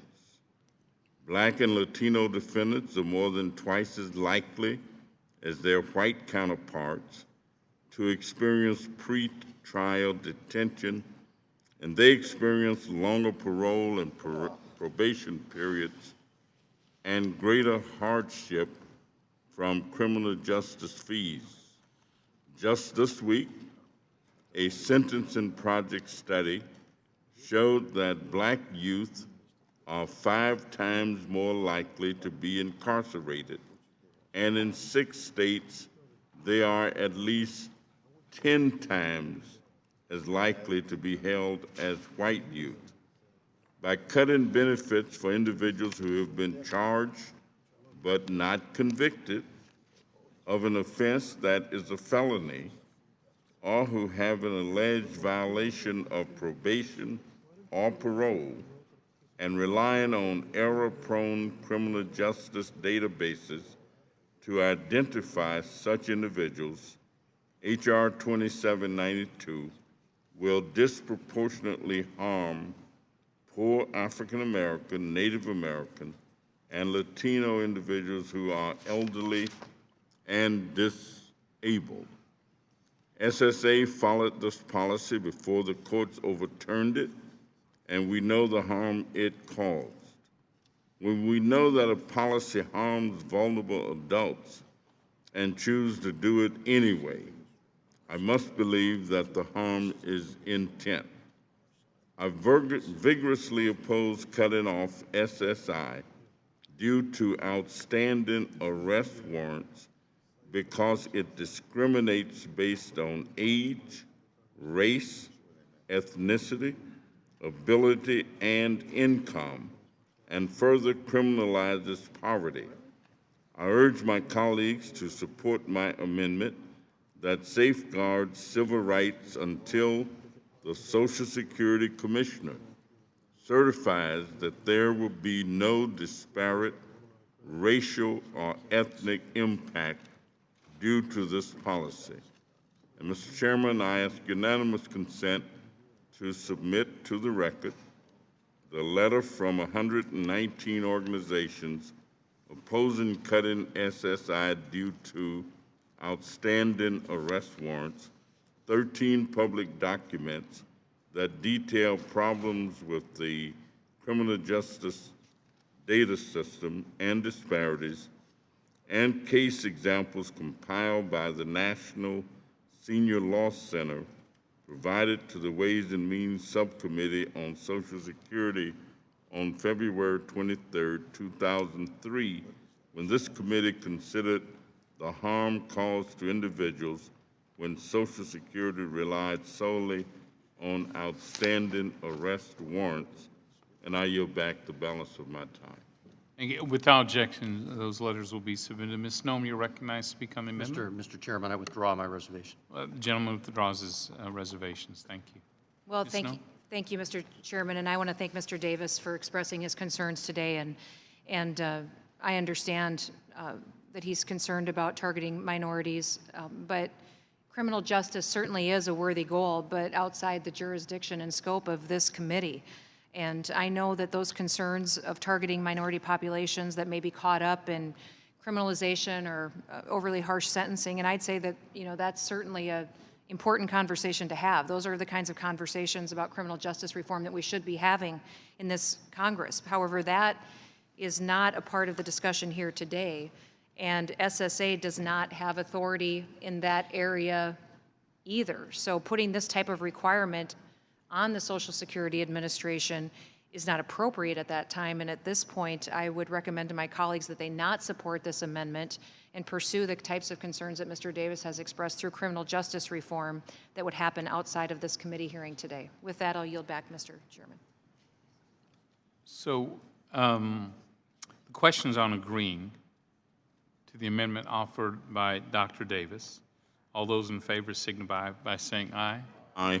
Those opposed, no. Opinion of the chairs, the noes have it. Does anyone wish a roll call vote? Thank you. Pursuant to the chair's authority under Committee Rule 19, further proceedings on this question are postponed. Are there additional amendments to the amendment in the nature of a substitute?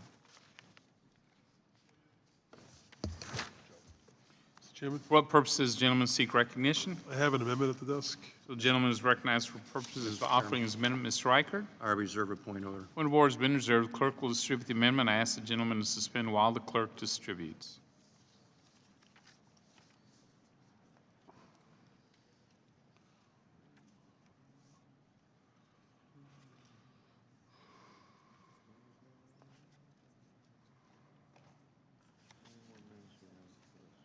The gentleman from New York is recognized for 5 minutes to speak on his amendment. Thank you, Mr. Chairman. I'm offering this amendment with my colleague, Ms. Chu of California. It would prohibit the bill from going into effect unless the Commissioner of Social Security certifies that it would not eliminate Social Security benefits for individuals at risk of homelessness if they no longer receive such benefit. Losing the income from SSI will cause many people to become homeless and unable to meet their basic human needs. In my hometown of New York City, we've seen an extraordinary rise in homelessness due to the ever-growing cost of housing. I know this is a difficult problem not only in places like New York City, but in many urban and suburban areas throughout our country, and it must be addressed in various ways. But what we shouldn't do is implement federal policy that exacerbates the problem of homelessness. We should instead be seeking out ways to make life easier and more affordable for Americans to be housed, and we should help those most in need to keep them out of destitution, particularly the family of the recipients of SSI. This amendment, the children of people who receive SSI. This amendment is intended to do just that by making sure the underlying bill does not increase the level of homelessness. In prior hearings, we learned about the many ways vulnerable individuals, especially persons at risk of homelessness and their families, were swept up in this overly broad net when this policy was in effect. There were even calls from homeless veterans wondering when their benefits would be restored so they could find a place to live. Those who receive SSI are already living at the margin.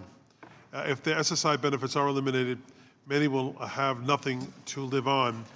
Over 110 national, state, and local organizations, including the Coalition on Human Needs and the American Academy of Pediatrics, wrote to Congress to strongly oppose this particular SSI cut. And I would urge adoption of this amendment, and I now yield to the amendment's co-sponsor, Ms. Chu. Thank you, and I'm proud to offer this amendment with my colleague, Mr. Crowley. This amendment would prohibit the bill from going into effect unless the Commissioner of Social Security certifies that it would not eliminate SSI benefits for individuals at risk of homelessness. This amendment is important because for many people, SSI benefits can be the deciding factor in determining whether they become homeless. I take this threat seriously. In Los Angeles County, homelessness is reaching crisis levels, and as Angelenos, we know that homelessness knows no boundaries and can affect people of all walks of life. This year's annual count found 58,000 men, women, and children homeless in the streets of LA, a dramatic 23% increase from the prior year. At a time when counties like Los Angeles are working hard and using their resources to combat the homelessness crisis on the local level, the majority should not be offering legislation that could even further exacerbate this problem. Moreover, it is extremely difficult to clear a warrant when the people aren't interested in arresting the individual. This process involves paying your way to travel to the issuing jurisdiction, hiring an attorney, and persuading a judge to vacate it, all while having no income to live on and maybe no address. It is clear that there will be few viable options for those at risk of homelessness who will be swept up in this ban. The underlying bill attempts to revive an old, failed policy that will have catastrophic effects for vulnerable seniors and people with disabilities. I urge my colleagues to support this amendment to ensure that this legislation will not go into effect until we know that it will not drive these vulnerable populations into homelessness. Thank you, and I yield back. Thank you, gentleman from Washington. I withdraw my reservation. Gentleman withdraws the reservation. Ms. Snow, you're recognized on the amendment. Thank you, Mr. Chairman, and I thank my colleagues for this discussion. And to answer one of the items that was brought up in their discussion was to give them time to see how this would affect people that may be in this situation, is that this bill does give 4 years before it is implemented. So SSA has plenty of time to implement this provision and to know what the ramifications are. Mr. Chairman, this is the first time I've seen the amendment and looked at the language, but I do want to point out that, again, this amendment, like the previous one, requires SSA to take action that is not within their scope. SSA isn't in the business of determining who could be homeless or the possibility of it occurring in the future. So for that, I would urge my colleagues to defeat this amendment and move on to pass the final bill. Thank you. Yield back. Does anyone else wish to speak on the amendment? Questions on agreeing to the amendment offered by Mr. Crowley All those in favor signify by saying aye. Aye. Those opposed, no. Opinion of the chair, the noes have it. Is roll call demanded? The quarter vote has been requested pursuant to the chair's authority under Committee Rule 19. Further proceedings on this question will be postponed. Are there additional amendments to the amendment in the nature of a substitute? Oh, Ms. Chu, for what purpose is the gentlelady seeking recognition? Mr. Chair, I have an amendment at the desk. Mr. Reichert, you recognized? Reserve a point of order, Mr. Point of order has been reserved. The clerk will distribute the amendment, and I ask gentlelady to suspend while the clerk distributes. Sorry.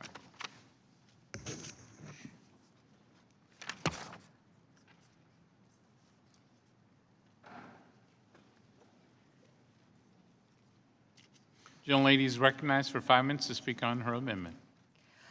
Mr. Chair, my amendment to H.R. 2792 would prohibit the bill from going into effect unless the Commissioner of Social Security certifies that it would not eliminate SSI benefits for individuals with dementia or other cognitive impairments. I am offering this amendment because before I came involved in government, I was a clinical psychologist.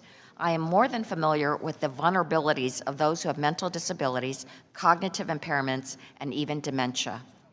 In prior hearings in this committee, we learned about the many ways that these individuals were swept up in an overly broad net when the policy that the majority now wants to resurrect was previously in effect. For example, individuals with mental impairments couldn't remember the incident giving rise to the charge that led them to lose their SSI benefits and were therefore unable to dispute it.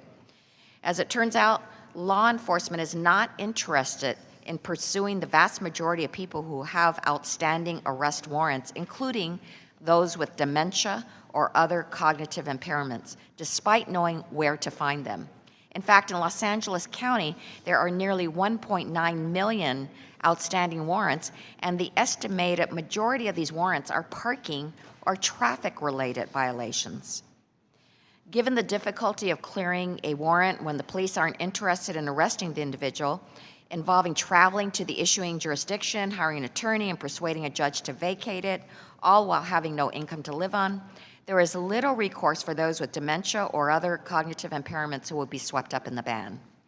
Furthermore, last time this law was enacted, young men like J.H. were the ones who suffered.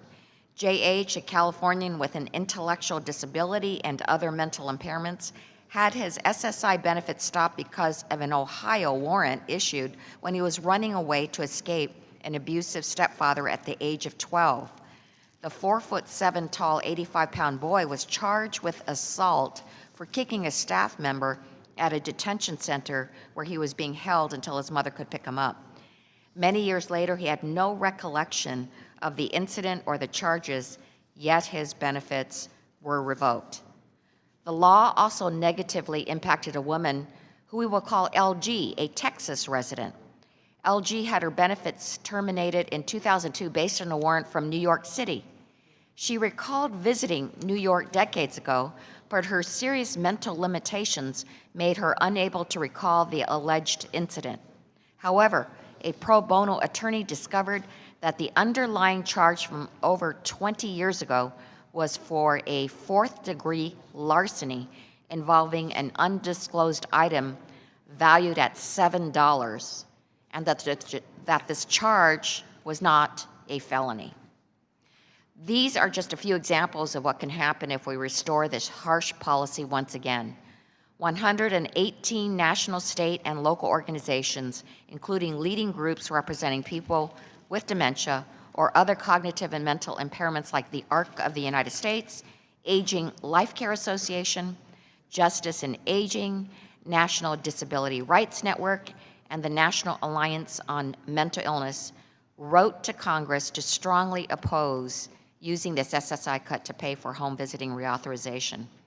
This amendment would ensure that this bill would not go into effect should it eliminate SSI benefits for those with cognitive disabilities. With that, I ask for the committee's support, and I yield back. Thank you, gentleman from Washington State. I withdraw my reservation. Gentleman withdraws his reservation. Ms. Noem, you're recognized to speak on the amendment. Thank you, Mr. Chairman, and I would urge my colleagues to oppose this amendment. SSA does not have the authority to include determining the level of dementia or cognitive impairments of an individual. Therefore, this amendment is not appropriate at this point in time, and for that reason, I would ask that you defeat it. I yield back, Mr. Chairman. Chairman? Mr. Chairman? So does anyone else wish to speak on the amendment? Excuse me, does anyone else wish to speak on the amendment? Mr. Neal, you recognize. Thank you, Mr. Chairman. Mr. Chairman, we have now been doing this for more than 6 hours, and I don't think a Democratic amendment has passed yet. That's correct. And I think that the amendment that Ms. Chu has offered here is entirely sensible. And it seems to me as an act of goodwill that there ought to be a path to making sure that we work this out or accept the amendment. This is, in my judgment, based on the effort she's made, entirely sensible. And if it wants to be challenged down the road or at another venue, that's fine, on the floor or something of that nature. But here we are, 6 hours later. We've made every good effort here to call attention sincerely to some differences of opinion, not strident differences of opinion, incidentally, but just sound differences of opinion. And I think Ms. Chu's amendment here is entirely sensible. Does anyone else wish to speak on the amendment? Mr. Crowley. Mr. Chairman, I just want to concur with my colleague from Massachusetts, the ranking member, in the observations he's made that there really is no animus here. We see value to much of what you're trying to accomplish in terms of denying from those who are certainly convicted felons from receiving. But I think there are issues of due process that need to be taken into consideration as well. I don't think your entire party is against due process. Will the gentleman yield? Let me first finish the statement. I think as well that, as the gentleman has noted, that not a single Democratic amendment, which has been offered in good faith, has been accepted by the other side. I think had we had the opportunity, I know Ms. Norman mentioned that the amendment that I offered she had seen for the first time. That would not have been the case had we had an actual hearing on the bill and had the opportunity to offer amendments or have a discussion about the composition of the legislation before it was brought before the full committee for consideration and for markup. That's what the process is for. If the intention here is to fill gaps in terms of a lack of a legislative agenda for the House floor, or there's a political motivation that it's not necessarily in the interest of producing good product, but more about a political end. I mean, I'm not disparaging a young lady or anyone. I don't know what the motivation is to move without a hearing and to have a more robust input by the members of this committee. And when I think some legitimate issues have been raised in terms of due process for individuals, and that's the concern that I think many of us have on this side of the aisle, which has been expressed not, again, in a strident way, but a very cooperative way, of trying to find a bipartisan approach to some very legitimate issues that the majority is raising. I'll yield to the gentlelady. Well, thank you. You mentioned due process, and I just wanted to point out that SSA does have a process in place to allow an individual that has an outstanding warrant, felony warrant that's issued on them, to appeal that decision and to be rectified so that their benefits could stay in place. Reclaiming my time, the gentlelady is suggesting that the SSA has the ability to do that. They do. They have the ability to review that process, but not to review whether or not, through the advice of a doctor, for instance, whether or not an individual has dementia. That's correct. And, well, that's the point I'm saying, is that if someone with dementia is not able to even defend themselves at that point or know that they have an outstanding warrant against them. Some people don't even know that they have a warrant against them. And now they have dementia and that have their aid taken away. What do we do with that person? Throw them out into the street? I mean, that's the point we're making. I'm not saying you're heartless. That's not the point.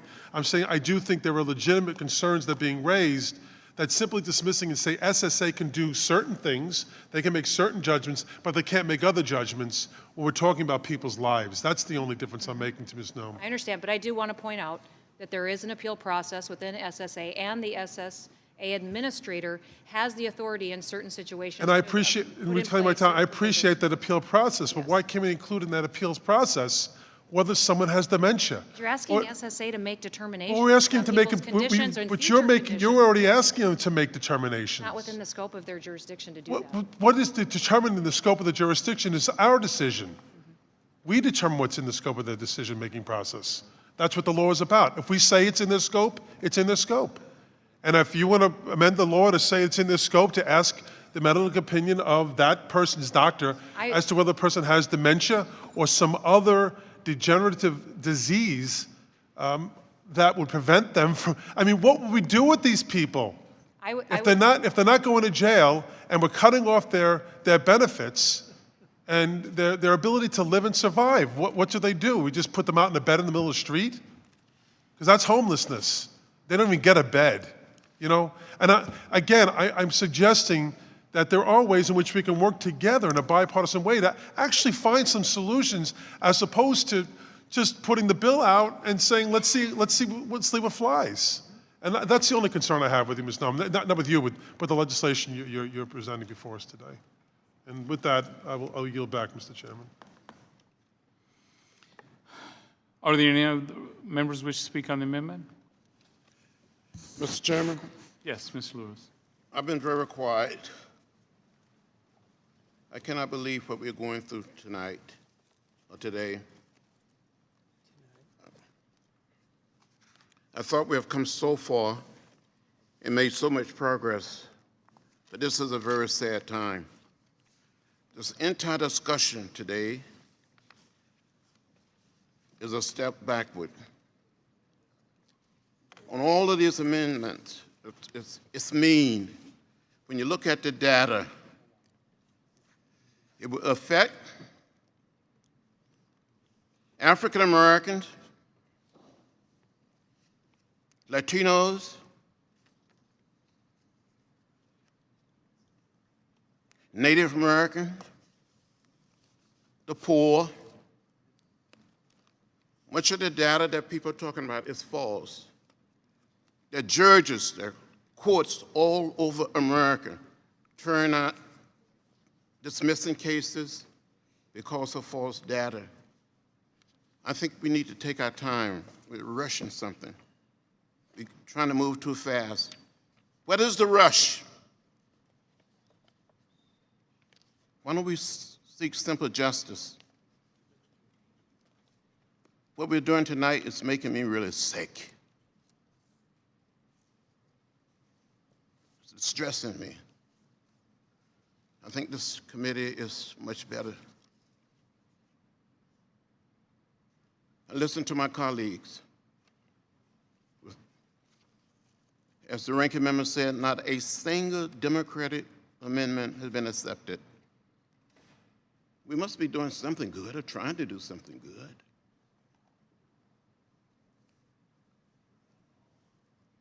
I think we can do better, much better. This committee is better. We are better people.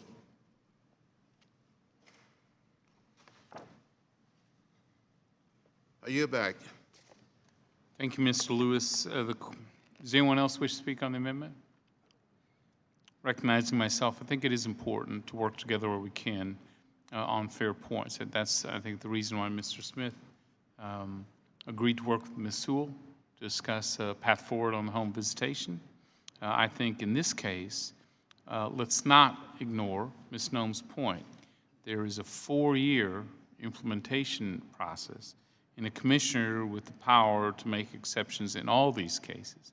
I would offer to continue to work with each of the members who raised amendments to ensure that these issues are addressed during the implementation period, which is a lengthy one, to say the least. With that, Mr. Chairman, yes,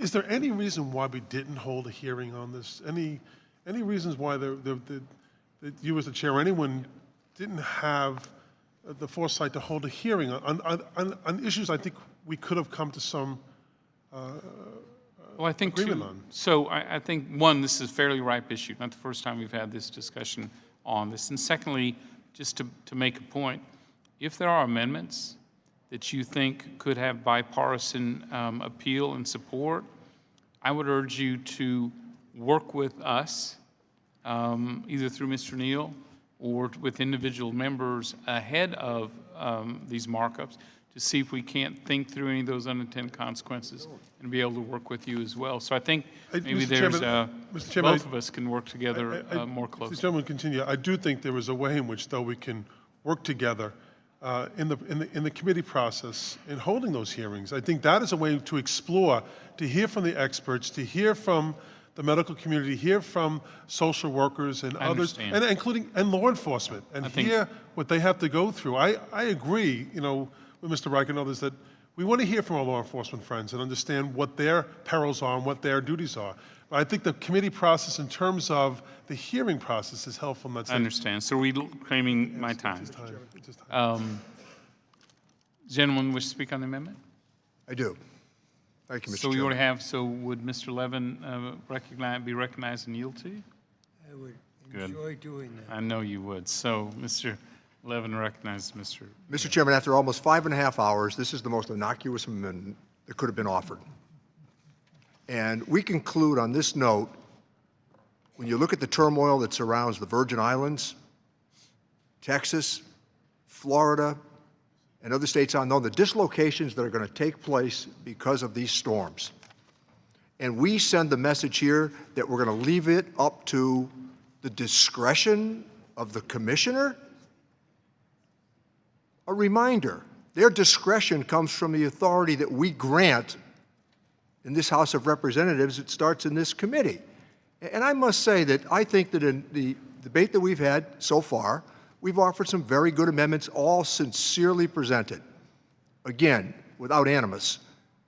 And to have this amendment that Ms. Chu has offered here, which is entirely sensible, to not be accepted by this committee, I think sends the wrong tone for what's happened here. And her history, her background, she knows something about these very topics. And all we're saying is that somebody with dementia or somebody who is suffering from Alzheimer's and somebody who has severe mental impairment, they're incapable of making certain decisions. And I think in this instance here, that I hope that members we're going to have a roll call vote on this because I think that this sends the wrong message. I understand. I'll make the point as well. These are felons. These are felons. And this is an issue that's been lost since 1996. And while I agree, I think these are sincerely offered. Mr. Chairman, for the record, would you just, if I may. Are they all felons? Yes. They're all felons. They're all felony warrants. Felony warrants. Felony warrants. Warrants of felony. They're not convicted felons at that point. Is that correct? So absolutely. So Could I take back my... I'm asking Mr. Chairman, am I correct? Yes. No, I did. I am correct? They're not convicted. So for And they're the entitled to fourth due time. process. Could I take back my Absolutely, time, and that's Mr. what's Chairman? included in this law. So, to that point, the question is on. Could I agreeing take to the back amendment. I want to take back my time. I yield. Gentleman's time continues. You know, whether they're felons or they're not, these are people suffering from dementia. So you want to take SSI away from people with dementia? And what's been said here, forget about the number of hours, this is the kind of bill that should be thrashed out in a subcommittee.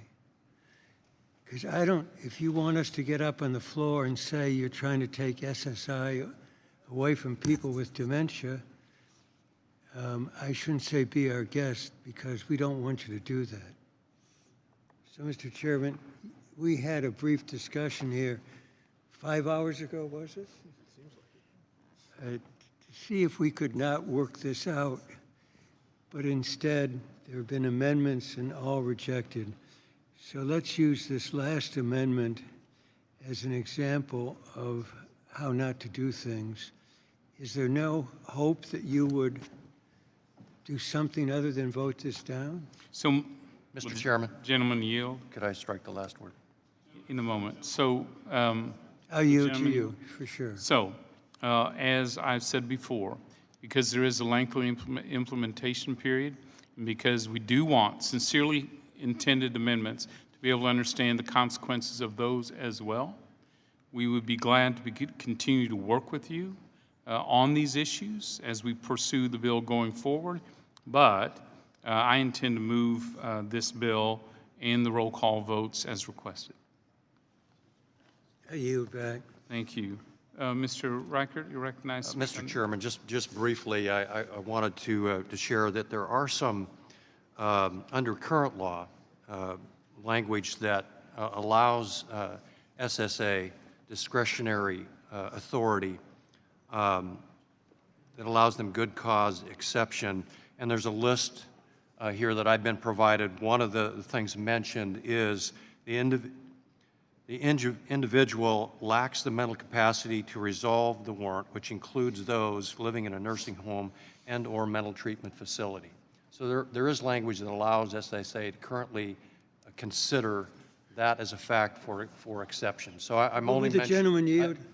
I'm only mentioning that as there is language there, and I yield back. Will the gentleman yield, just for a quick question, gentleman? Gentleman has yielded That's the kind of issue, back. that's the kind The of issue. gentleman has yielded back. Someone Mr. Crowley. give me some time, please?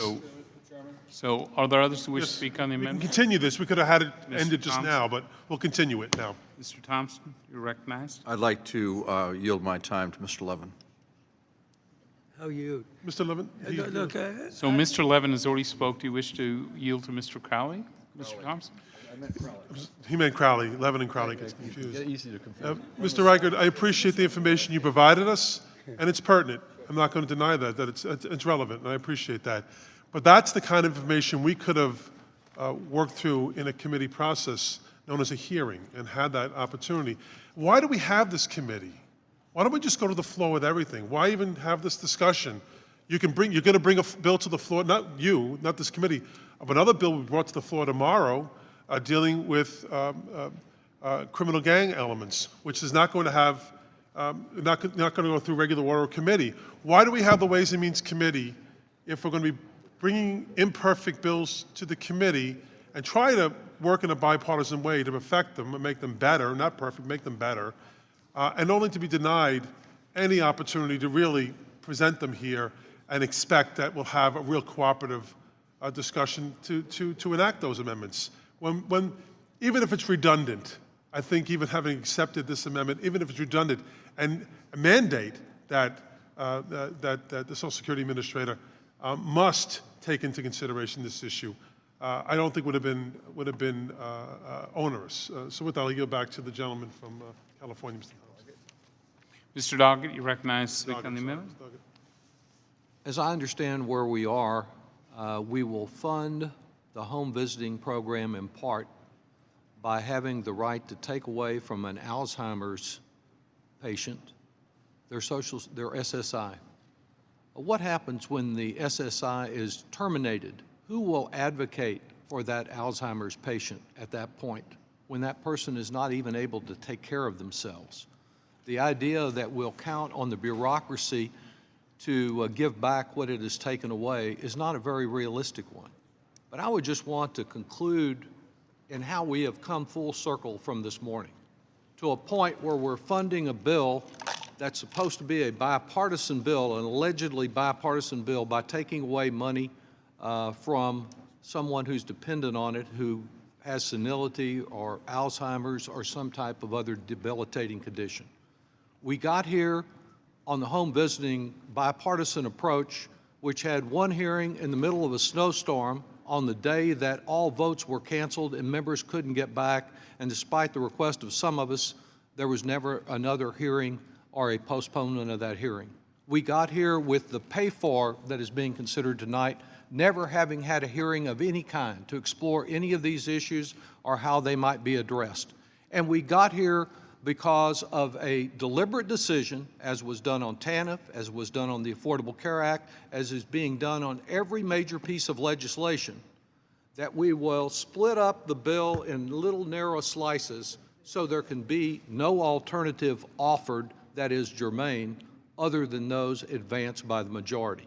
It defeats the whole purpose of this committee and the idea that we might work together and solve problems, because there's only one way to solve problems, and that is, in this case, a view offered by the majority that a program that they have spoken up for, that their witnesses have spoken up for, as being an evidence-based, successful program, a program which now serves about 4 or 5% of the Americans who are eligible to be served for it, cannot be expanded by $1 unless that money comes from outside of human resources, unless the only way that they will agree to fund this program is by robbing Peter to pay Paul, and in this case, Peter happens to be included in Peter are those individuals who can't take care of themselves. I think it's fundamentally wrong. It speaks not only to what's wrong about this bill and this approach, but to the approach taken on a whole series of bills and future bills yet to come before the committee. And I hope that the amendment will be adopted, but it really deals with only one aspect, an important one, but only one aspect of a larger wrong that's occurring here. Does anyone else wish to speak on the amendment? Question is on agreeing to the amendment offered by Ms. Chu. Those opposed, those in favor signify by saying aye. Aye. Those opposed, no. No. Being the chair, the noes have it. Is the roll call demanded? Yeah. Pursuant to the chair's authority under Committee Rule 19, further proceedings on this question are postponed. Are there additional amendments to the amendment in the nature of a substitute? Having completed amendment consideration, H.R. 2792 will now turn back H.R. 2824 to complete consideration. At this time, we will consider postponed amendment votes on H.R. 2824. The question is on Mr. Roscom's motion to table Mr. Doggett's motion to appeal the ruling of the chair. The clerk will call the roll. What do you want? A yes or Yes. no? Yes. No? Yes. Yes.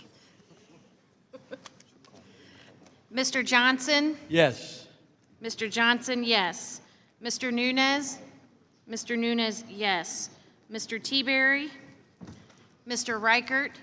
Aye. Mr. Reichert? Mr. Reichert, yes. Mr. Roscom? Mr. Roscom, aye. Mr. Buchanan? Mr. Buchanan, aye. Mr. Smith of Nebraska? Mr. Smith, aye. Ms. Jenkins? Ms. Jenkins, aye. Mr. Paulson? Mr. Paulson, aye. Mr. Marchant? Mr. Marchant, aye. Ms. Black? Mr. Reed? Mr. Reed, aye. Mr. Kelly? Mr. Kelly, aye. Mr. Renacci? Mr. Renacci, aye. Mr. Meehan? Mr. Meehan, aye. Ms. Nome? Ms. Nome, aye. Mr. Holding? Mr. Holding, aye. Mr. Smith of Missouri? Mr. Rice? Mr. Rice, aye. Mr. Schweikert? Mr. Schweikert, aye. Ms. Walorski? Ms. Walorski, aye. Mr. Curbello? Mr. Curbello, aye. Mr. Bishop? Mr. Bishop, aye. Mr. Neal? No. Mr. Neal, no. Mr. Levin? Mr. Levin, no. Mr. Lewis? Mr. Lewis, no. Mr. Doggett? Mr. Doggett, no. Mr. Thompson? Mr. Thompson, no. Mr. Larson? Mr. Blumenauer? Mr. Blumenauer, no. Mr. Kind? Mr. Kind, no. Mr. Pascrell? Mr. Pascrell, no. Mr. Crowley? Mr. Crowley, no. Mr. Davis? Mr. Davis, no. Ms. Sanchez? Well, that I don't. Ms. Sanchez, no. Mr. Higgins? Oh, that was passed. I believe. Oh, pass. Oh, I'm sorry. Mr. Higgins? Mr. Higgins, no. Ms. Sewell? Ms. Sewell, no. Ms. Del Bene? Ms. Del Bene, no. Ms. Chu? Ms. Chu, no. Mr. Teaberry? Ms. Black? Mr. Smith of Missouri? Mr. Larson?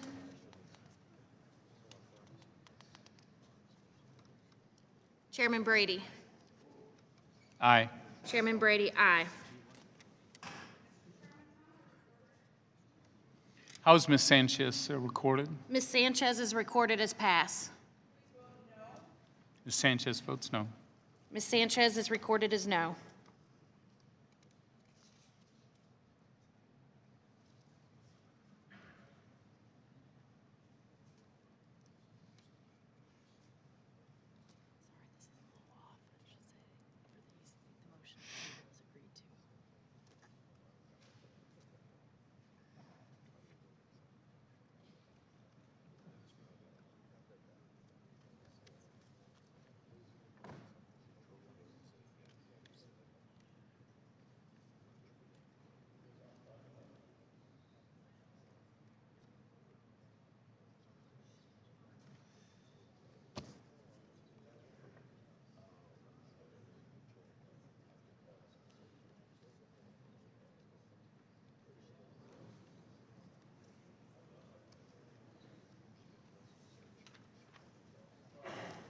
The clerk will report the vote. 21 yeas, 15 nays. There being 21 ayes and 15 noes, the motion to table, the motion to appeal the ruling chair is approved. The question now is on Mr. Reichert's motion to table Mr. Davis's motion to appeal the ruling of the chair. The clerk will call the roll. Mr. Johnson? Aye. Mr. Johnson, aye. Mr. Nunez? Aye. Mr. Nunez, aye. Mr. Teaberry? Mr. Reichert? Mr. Reichert, aye. Mr. Roscom? Mr. Roscom, aye. Mr. Buchanan? Mr. Buchanan, aye. Mr. Smith of Nebraska? Mr. Smith, aye. Ms. Jenkins? Ms. Jenkins, aye. Mr. Paulson? Mr. Paulson, aye. Mr. Marchant? Mr. Marchant, aye. Ms. Black?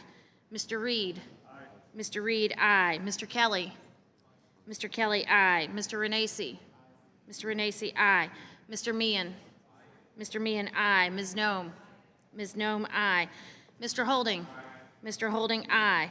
Mr. Smith of Missouri? Mr. Rice? Mr. Rice, aye. Mr. Schweikert? Mr. Schweikert, aye. Ms. Walorski? Ms. Walorski, aye. Mr. Cabello? Mr. Cabello, aye. Mr. Bishop? Mr. Bishop, aye. Mr. Neal? No. Mr. Neal, no. Mr. Levin? Mr. Levin, no. Mr. Lewis? Mr. Lewis, no. Mr. Doggett? Mr. Doggett, no. Mr. Thompson? Mr. Thompson, no. Mr. Larson? Mr. Blumenauer? Mr. Blumenauer, no. Mr. Kind? Mr. Kind, no. Mr. Pascrell? Mr. Pascrell, no. Mr. Crowley? Mr. Crowley, no. Mr. Davis? Mr. Davis, no. Ms. Sanchez? Ms. Sanchez, no. Mr. Higgins? Mr. Higgins, no. Ms. Sewell? Ms. Sewell, no. Ms. Delbene? Ms. Delbene, no. Ms. Chu? Ms. Chu, no. Mr. Teaberry? Ms. Black? Mr. Smith of Missouri? Mr. Larson? Chairman Brady? Aye. Chairman Brady, aye.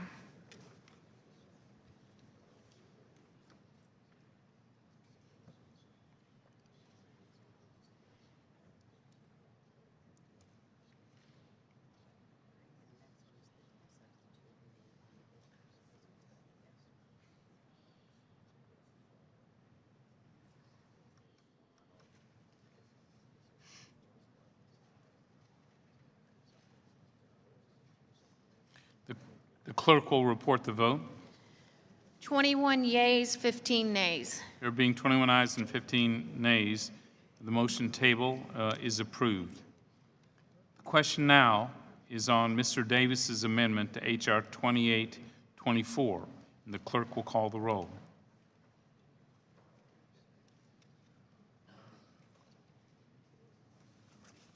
That's an aye, isn't it? Mr. Johnson? No. Mr. Johnson, no. Mr. Nunez? Mr. Nunez, no. Mr. Teaberry? Mr. Reichert? Mr. Reichert, no. Mr. Roscom? Mr. Roscom, no. Mr. Buchanan? Mr. Buchanan, no. Mr. Smith of Nebraska? Mr. Smith, no. Ms. Jenkins? Ms. Jenkins, no. Mr. Paulson? Mr. Paulson, no. Mr. Marchant? Mr. Marchant, no. Ms. Black? Mr. Reed? Mr. Reed, no. Mr. Kelly? Mr. Kelly, no. Mr. Renacci? Mr. Renacci, no. Mr. Meehan? Mr. Meehan, no. Ms. Nome? Ms. Nome, no. Mr. Holding? Mr. Holding, no. Mr. Smith of Missouri? Mr. Rice? Mr. Rice, no. Mr. Schweikert? Mr. Schweikert, no. Ms. Walorski? Ms. Walorski, no. Mr. Curbello? Mr. Curbello, no. Mr. Bishop?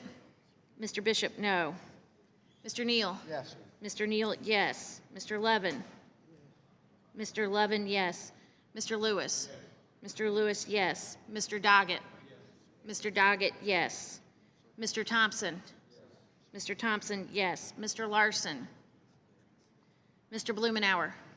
Mr. Blumenauer, yes. Mr. Kind? Mr. Kind, yes.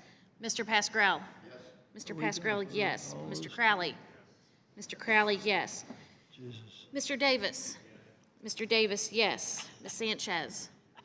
Ms. Sanchez, yes. Mr. Higgins? Mr. Higgins, yes. Ms. Sewell? Ms. Sewell, yes. Ms. Delbene? Ms. Delbene, yes. Ms. Chu? Ms. Chu, yes. Mr. Teaberry? Ms. Black? Mr. Smith of Missouri? Mr. Larson? Chairman Brady? No. Chairman Brady, no.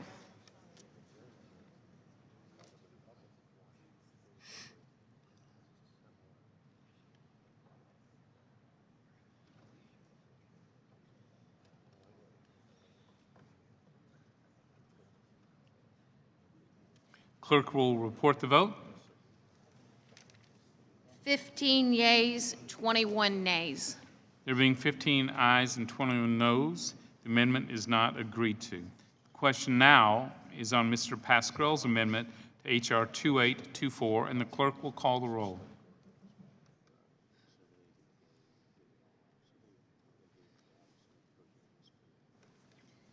Mr. Johnson? No. Mr. Johnson, no. Mr. Nunez? I got him. Mr. Nunes? Mr. Nunez, no. Mr. Teaberry? Mr. Reichert? Mr. Reichert, no. Mr. Roscom? Mr. Roscom, no. Mr. Buchanan? Mr. Buchanan, no. Mr. Smith of Nebraska? Mr. Smith, no. Ms. Jenkins? Ms. Jenkins, no. Mr. Paulson? Mr. Paulson, no. Mr. Marchant? No. Mr. Marchant, no. Ms. Black? Mr. Reed? No. Mr. Reed, no. Mr. Kelly? No. Mr. Kelly, no. Mr. Renacci? No. Mr. Renacci, no. Mr. Meehan? Mr. Meehan, no. Ms. Nome? Ms. Nome, no. Mr. Holding? Mr. Holding, no. Mr. Smith of Missouri? Mr. Rice? Mr. Rice, no. Mr. Schweikert? Mr. Schweikert, no. Ms. Walorski? Ms. Walorski, no. Mr. Curbello? Mr. Curbello, no. Mr. Bishop? Mr. Bishop, no. Mr. Neal? Yes. Mr. Neal, yes. Mr. Levin? Yes. Mr. Levin, yes. Mr. Lewis? Yes. Mr. Lewis, yes. Mr. Doggett? Yes. Mr. Doggett, yes. Mr. Thompson? Yes. Mr. Thompson, yes. Mr. Larson? Mr. Blumenauer? Mr. Blumenauer, yes. Mr. Kind? Mr. Kind, yes. Mr. Pascrell? Mr. Pascrell, yes. Mr. Crowley? Mr. Crowley, yes. Mr. Davis? Mr. Davis, yes. Ms. Sanchez? Ms. Sanchez, yes. Mr. Higgins? Mr. Higgins, yes. Ms. Sewell? Ms. Sewell, yes. Ms. Delbene? Ms. Delbene, yes. Ms. Chu? Ms. Chu, yes. Mr. Teaberry? Ms. Black? Mr. Smith of Missouri? Mr. Smith, no. Mr. Larson? Chairman Brady. No.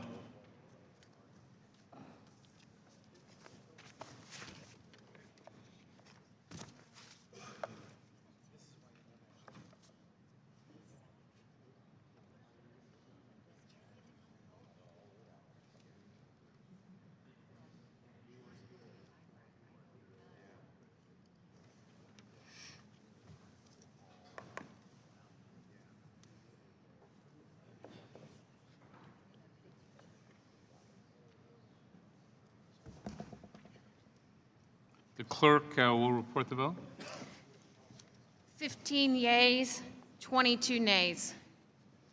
There being 15 ayes and 22 noes, the amendment is not agreed to. Question now is on Ms. Delbenny's amendment to H.R. 2824, and the clerk will call the roll.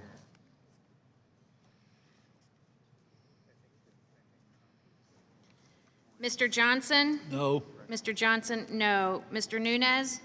No. Mr. Nunez, no. Mr. Teaberry? Mr. Reichert? Mr. Reichert, no. Mr. Roscom? Mr. Roscom, no. Mr. Buchanan? Mr. Buchanan, no. Mr. Smith of Nebraska? Mr. Smith, no. Ms. Jenkins? Ms. Jenkins, no. Mr. Paulson? Mr. Paulson, no. Mr. Marchant? Mr. Marchant, no. Ms. Black? Mr. Reed? No. Mr. Reed, no. Mr. Kelly? Mr. Kelly, no. Mr. Renacci? Mr. Renacci, no. Mr. Meehan? Mr. Meehan, no. Ms. Nome? Ms. Nome, no. Mr. Holding? Mr. Holding, no. Mr. Smith of Missouri? Mr. Smith, no. Mr. Rice? Mr. Rice, no. Mr. Schweikert? Mr. Schweikert, no. Ms. Walorski? Ms. Walorski, no. Mr. Corbello? Mr. Corbello, no. Mr. Bishop? Mr. Bishop, no. Mr. Neal? Aye. Mr. Neal, aye. Mr. Levin? Aye. Mr. Levin, aye. Mr. Lewis? Mr. Lewis, aye. Mr. Doggett? Mr. Doggett, aye. Mr. Thompson? Mr. Thompson, aye. Mr. Larson? Mr. Blumenauer? Mr. Blumenauer, aye. Mr. Kind? Mr. Kind, aye. Mr. Pascrell? Mr. Pascrell, aye. Mr. Crowley? Mr. Crowley, aye. Mr. Davis? Mr. Davis, aye. Ms. Sanchez? Ms. Sanchez, aye. Mr. Higgins? Mr. Higgins, aye. Ms. Sewell? Ms. Sewell, aye. Ms. Delbene? Ms. Delbene, aye. Ms. Chu? Ms. Chu, aye. Mr. Teaberry? Ms. Black? Mr. Larson? Chairman Brady? No. Chairman Brady, no.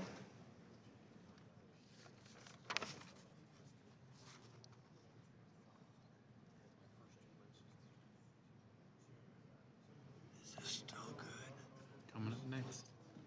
Coming up next.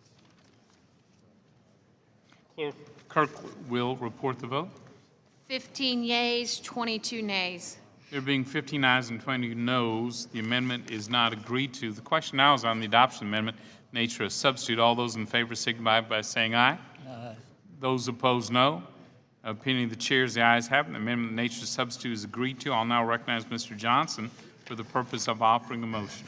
Mr. Chairman, I move the committee favorably report H.R. 2824 as amended to the House of Representatives. Question is on favorably reporting the bill H.R. 2824 as amended. All those in favor signify by saying aye. Those opposed, no. Opinion of the chair, the ayes have it. The motion is agreed to, and H.R. 2824 as amended is ordered favorably reported to the House. A roll call is requested. The clerk will call the roll.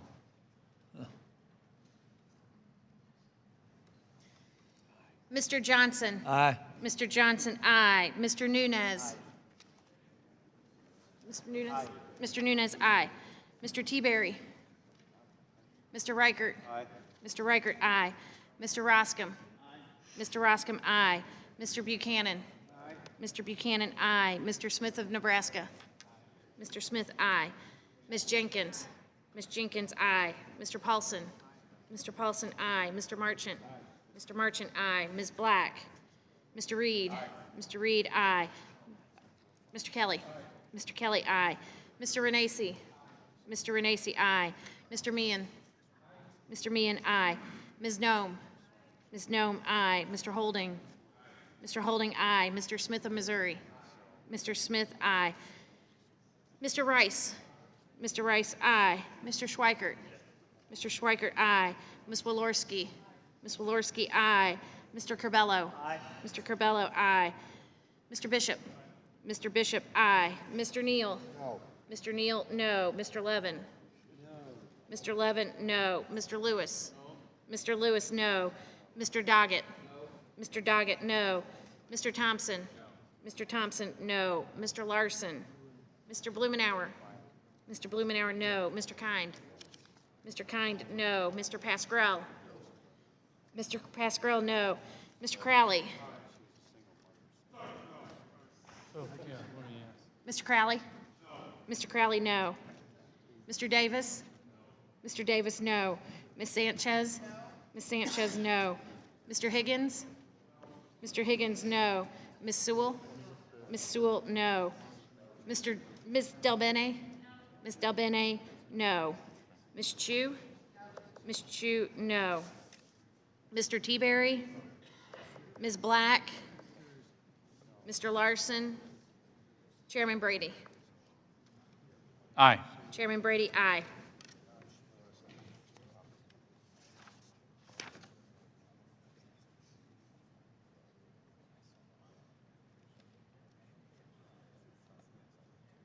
The clerk will report the vote. 22 yeas, 15 nays. On this vote, the ayes are 22 and the noes are 15. The motion is agreed to. H.R. 2824 as amended is ordered favorably reported to the House of Representatives without objection. I ask the staff be authorized to make technical and conforming changes to the bill and that members have 2 additional days to file with the committee clerk supplemental, additional, dissenting, or minority views. This time we'll consider postponed amendment votes on H.R. 2792, the Cuff Act. The question is on Ms. Sewell's amendment to H.R. 2792, and the clerk will call the roll.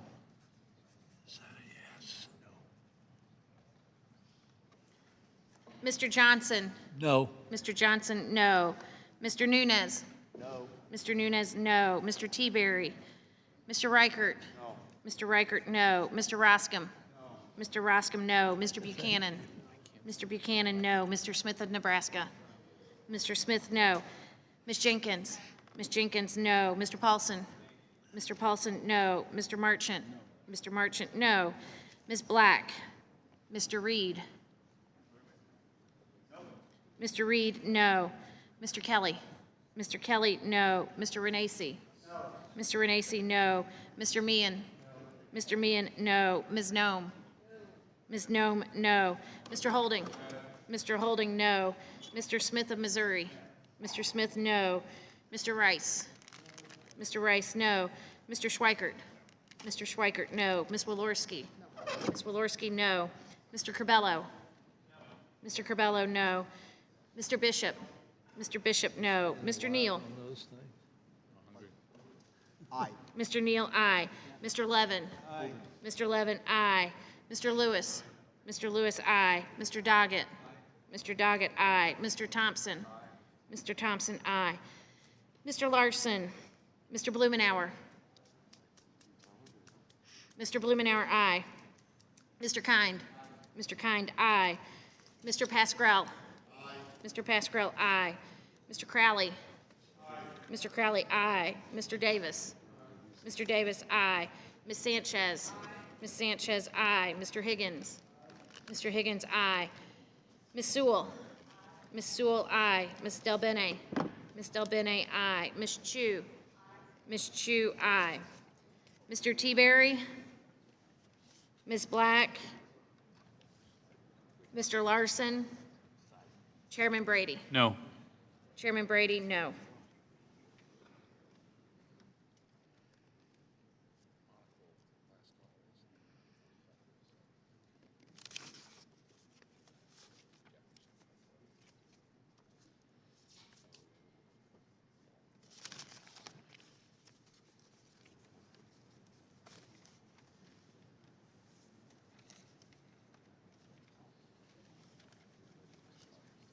Clerk will report, clerk will report the vote.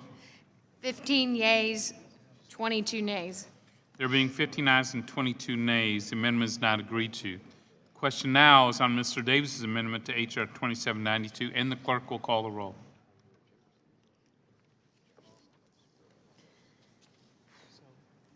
Mr. Johnson? No. Mr. Johnson, no. Mr. Nunez? Mr. Nunez, no. Mr. Teaberry? Mr. Reichert? Mr. Reichert, no. Mr. Roscom? Mr. Roscom, no. Mr. Buchanan? Mr. Buchanan, no. Mr. Smith of Nebraska? Mr. Smith, no. Ms. Jenkins? Ms. Jenkins, no. Mr. Paulson? Mr. Paulson, no. Mr. Marchant? Mr. Marchant, no. Ms. Black? Mr. Reed? Mr. Reed, no. Mr. Kelly? Mr. Kelly, no. Mr. Renacci? Mr. Meehan? Mr. Meehan, no. Ms. Nome? Ms. Nome, no. Mr. Holding? Mr. Holding, no. Mr. Smith of Missouri? Mr. Smith, no. Mr. Rice? Mr. Rice, no. Mr. Schweikert? Mr. Schweikert, no. Ms. Walorski? Ms. Walorski, no. Mr. Corbello? Mr. Corbello, no. Mr. Bishop? Mr. Bishop, no. Mr. Neal? Yes. Mr. Neal, yes. Mr. Levin? Mr. Levin, yes. Mr. Lewis? Mr. Lewis, yes. Mr. Doggett? Mr. Doggett, yes. Mr. Thompson? Mr. Thompson, yes. Mr. Larson? Mr. Blumenauer? Mr. Blumenauer, yes. Mr. Kind? Mr. Kind, yes. Mr. Pascrell? Mr. Pascrell, yes. Mr. Crowley? Mr. Crowley, yes. Mr. Davis? Mr. Davis, yes. Ms. Sanchez? Ms. Sanchez, yes. Mr. Higgins? Mr. Higgins, yes. Ms. Sewell? Ms. Sewell, yes. Ms. Delbene? Ms. Delbene, aye. Ms. Chu? Ms. Chu, aye. Mr. Teaberry? Ms. Black? Mr. Renacci? Mr. Renacci, no. Mr. Larson? Chairman Brady? No. Chairman Brady, no.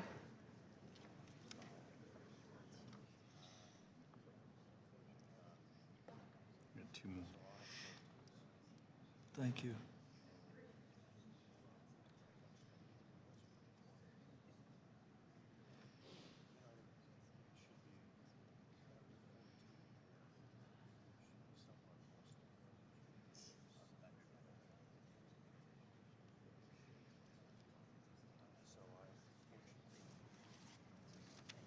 Clerk will report the vote.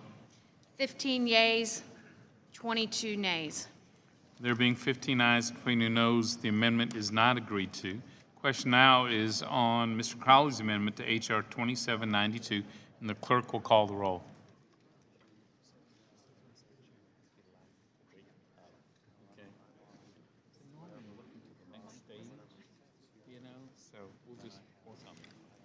Mr. Johnson? No. Mr. Johnson, no. Mr. Nunez?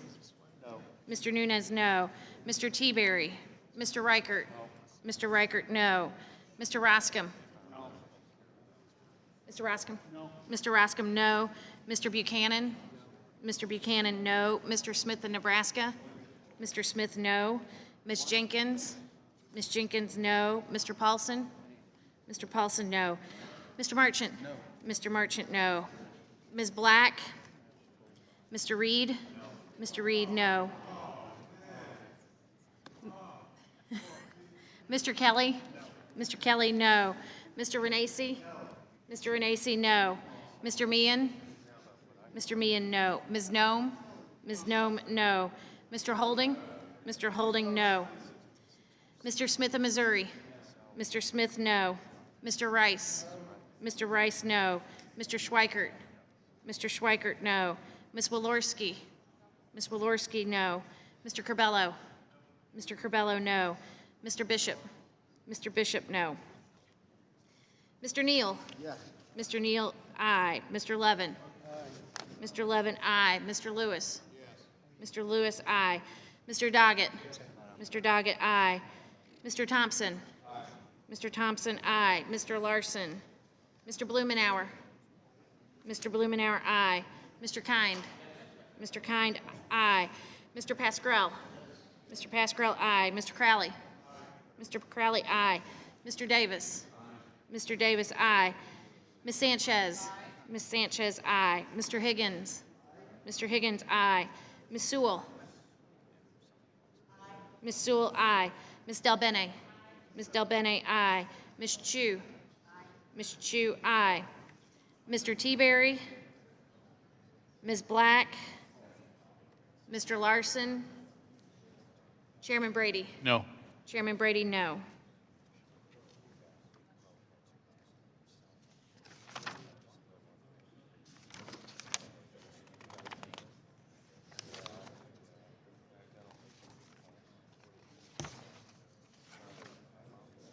Mr. Chairman. The clerk will report the vote.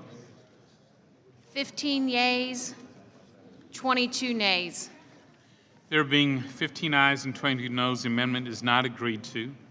The question now is on Ms. Chu's amendment to H.R. 2792, and the clerk will call the roll.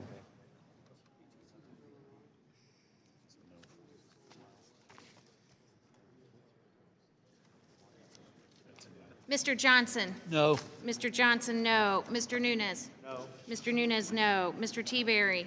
Mr. Reichert. No. Mr. Reichert, no. Mr. Roscom. No. Mr. Roscom, no. Mr. Buchanan. No. Mr. Buchanan, no. Mr. Smith of Nebraska. Mr. Smith, no. Ms. Jenkins. Ms. Jenkins, no. Mr. Paulson. Mr. Paulson, no. Mr. Marchant. Mr. Marchant, no. Ms. Black. Mr. Reed. No. Mr. Reed, no. Mr. Kelly. No. Mr. Kelly, no. Mr. Renacci. No. Mr. Renacci, no. Mr. Meehan. Mr. Meehan, no. Ms. Nome. Ms. Nome, no. Mr. Holding. Mr. Holding, no. Mr. Smith of Missouri. Mr. Smith, no. Mr. Rice. Mr. Rice, no. Mr. Schweikert. Mr. Schweikert, no. Ms. Walorski. Ms. Walorski, no. Mr. Corbello. Mr. Corbello, no. Thank you. Mr. Bishop. Mr. Bishop, no. Mr. Neal. Yes. Mr. Neal, yes. Mr. Levin. Mr. Levin, yes. Mr. Lewis. Mr. Lewis, yes. Mr. Doggett. Mr. Doggett, yes. Mr. Thompson. Mr. Thompson, aye. Mr. Larson. Mr. Blumenauer. Mr. Blumenauer, aye. Mr. Kind. Mr. Kind, yes. Mr. Pascrell. Mr. Pascrell, yes. Mr. Crowley. Mr. Crowley, yes. Mr. Davis. Mr. Davis, yes. Ms. Sanchez. Ms. Sanchez, aye. Mr. Higgins. Mr. Higgins, aye. Ms. Sewell. Ms. Sewell, aye. Ms. Del Bene. Ms. Del Bene, aye. Ms. Chu. Ms. Chu, aye. Mr. Teaberry. Ms. Black. Mr. Larson. Chairman Brady. No. Chairman Brady, no. 2792.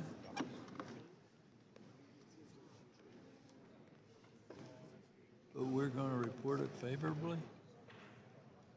Yes, because we defeated all the amendments. Mr. Chairman, Oh, okay. The clerk will report the vote. 15 yeas, 22 nays. There being 15 ayes and 23 noes, amendment is not agreed to. Question now is on the adoption amendment in the nature of substitute. All those in favor signify by saying aye. Aye. Those opposed, no. In the opinion of the chair, the ayes have it. The amendment in the nature of substitute is agreed to. I'll now recognize Mr. Johnson for the purpose of offering a motion. Mr. Chairman, I move that the committee favorably report H.R. 2792 as amended to the House of Representatives. The question is on favorably reporting the bill H.R. 2792 as amended. All those in favor signify by saying aye. Aye. Those opposed, no. No. In the opinion of the chair, the ayes have it. The motion is agreed to and H.R. 2792 is amended. It's ordered favorably reported to the House. A roll call is requested. The clerk will call the roll. Mr. Johnson. Aye. Mr. Johnson, aye. Mr. Nunes. Aye. Mr. Nunes, aye. Mr. Teaberry. Mr. Reichert. Aye. Mr. Reichert, aye. Mr. Roscom. Aye. Mr. Roscom, aye. Mr. Buchanan. Yeah, the stick. Mr. Buchanan, aye. Mr. Smith of Nebraska. Mr. Smith, aye. Ms. Jenkins. Ms. Jenkins, aye. Mr. Paulson. Mr. Paulson, aye. Mr. Marchant. Mr. Marchant, aye. Ms. Black. Mr. Reed. Mr. Reed, aye. Mr. Kelly. Mr. Kelly, aye. Mr. Renacci. Mr. Renacci, aye. Mr. Meehan. Mr. Meehan, aye. Ms. Nome. Ms. Nome. Ms. Nome, aye. Mr. Holding. Mr. Holding, aye. Mr. Smith of Missouri. Mr. Smith, aye. Mr. Rice. Mr. Rice, aye. Mr. Schweikert. Mr. Schweikert, aye. Ms. Walorski. Ms. Walorski, aye. Mr. Cabello. Mr. Cabello, aye. Mr. Bishop. Mr. Bishop, aye. Mr. Neal. No. Mr. Neal, no. Mr. Levin. No. Shh. Mr. Levin? No. Mr. Levin, no. Mr. Lewis. No. Mr. Lewis, no. Mr. Doggett. No. Mr. Doggett, no. Mr. Thompson. No. Mr. Thompson, no. Mr. Larson. Mr. Blumenauer. Mr. Blumenauer, no. Mr. Kind. Mr. Kind, aye. When we first got here, we were Mr. Pascrell. Mr. Pascrell, no. Mr. Crowley. Mr. Crowley, no. Mr. Davis. Mr. Davis, no. Ms. Sanchez. Ms. Sanchez, no. Mr. Higgins. Mr. Higgins, no. Ms. Sewell. Ms. Sewell, no. Ms. Del Bene. Ms. Del Bene, no. Ms. Chu. Ms. Chu, no. Mr. Teaberry. Ms. Black. Mr. Larson. Chairman Brady. Aye. Chairman Brady, aye.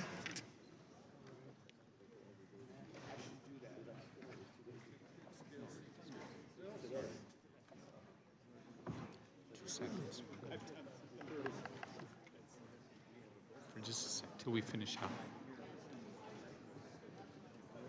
Chairman Brady. Clerk will report the vote.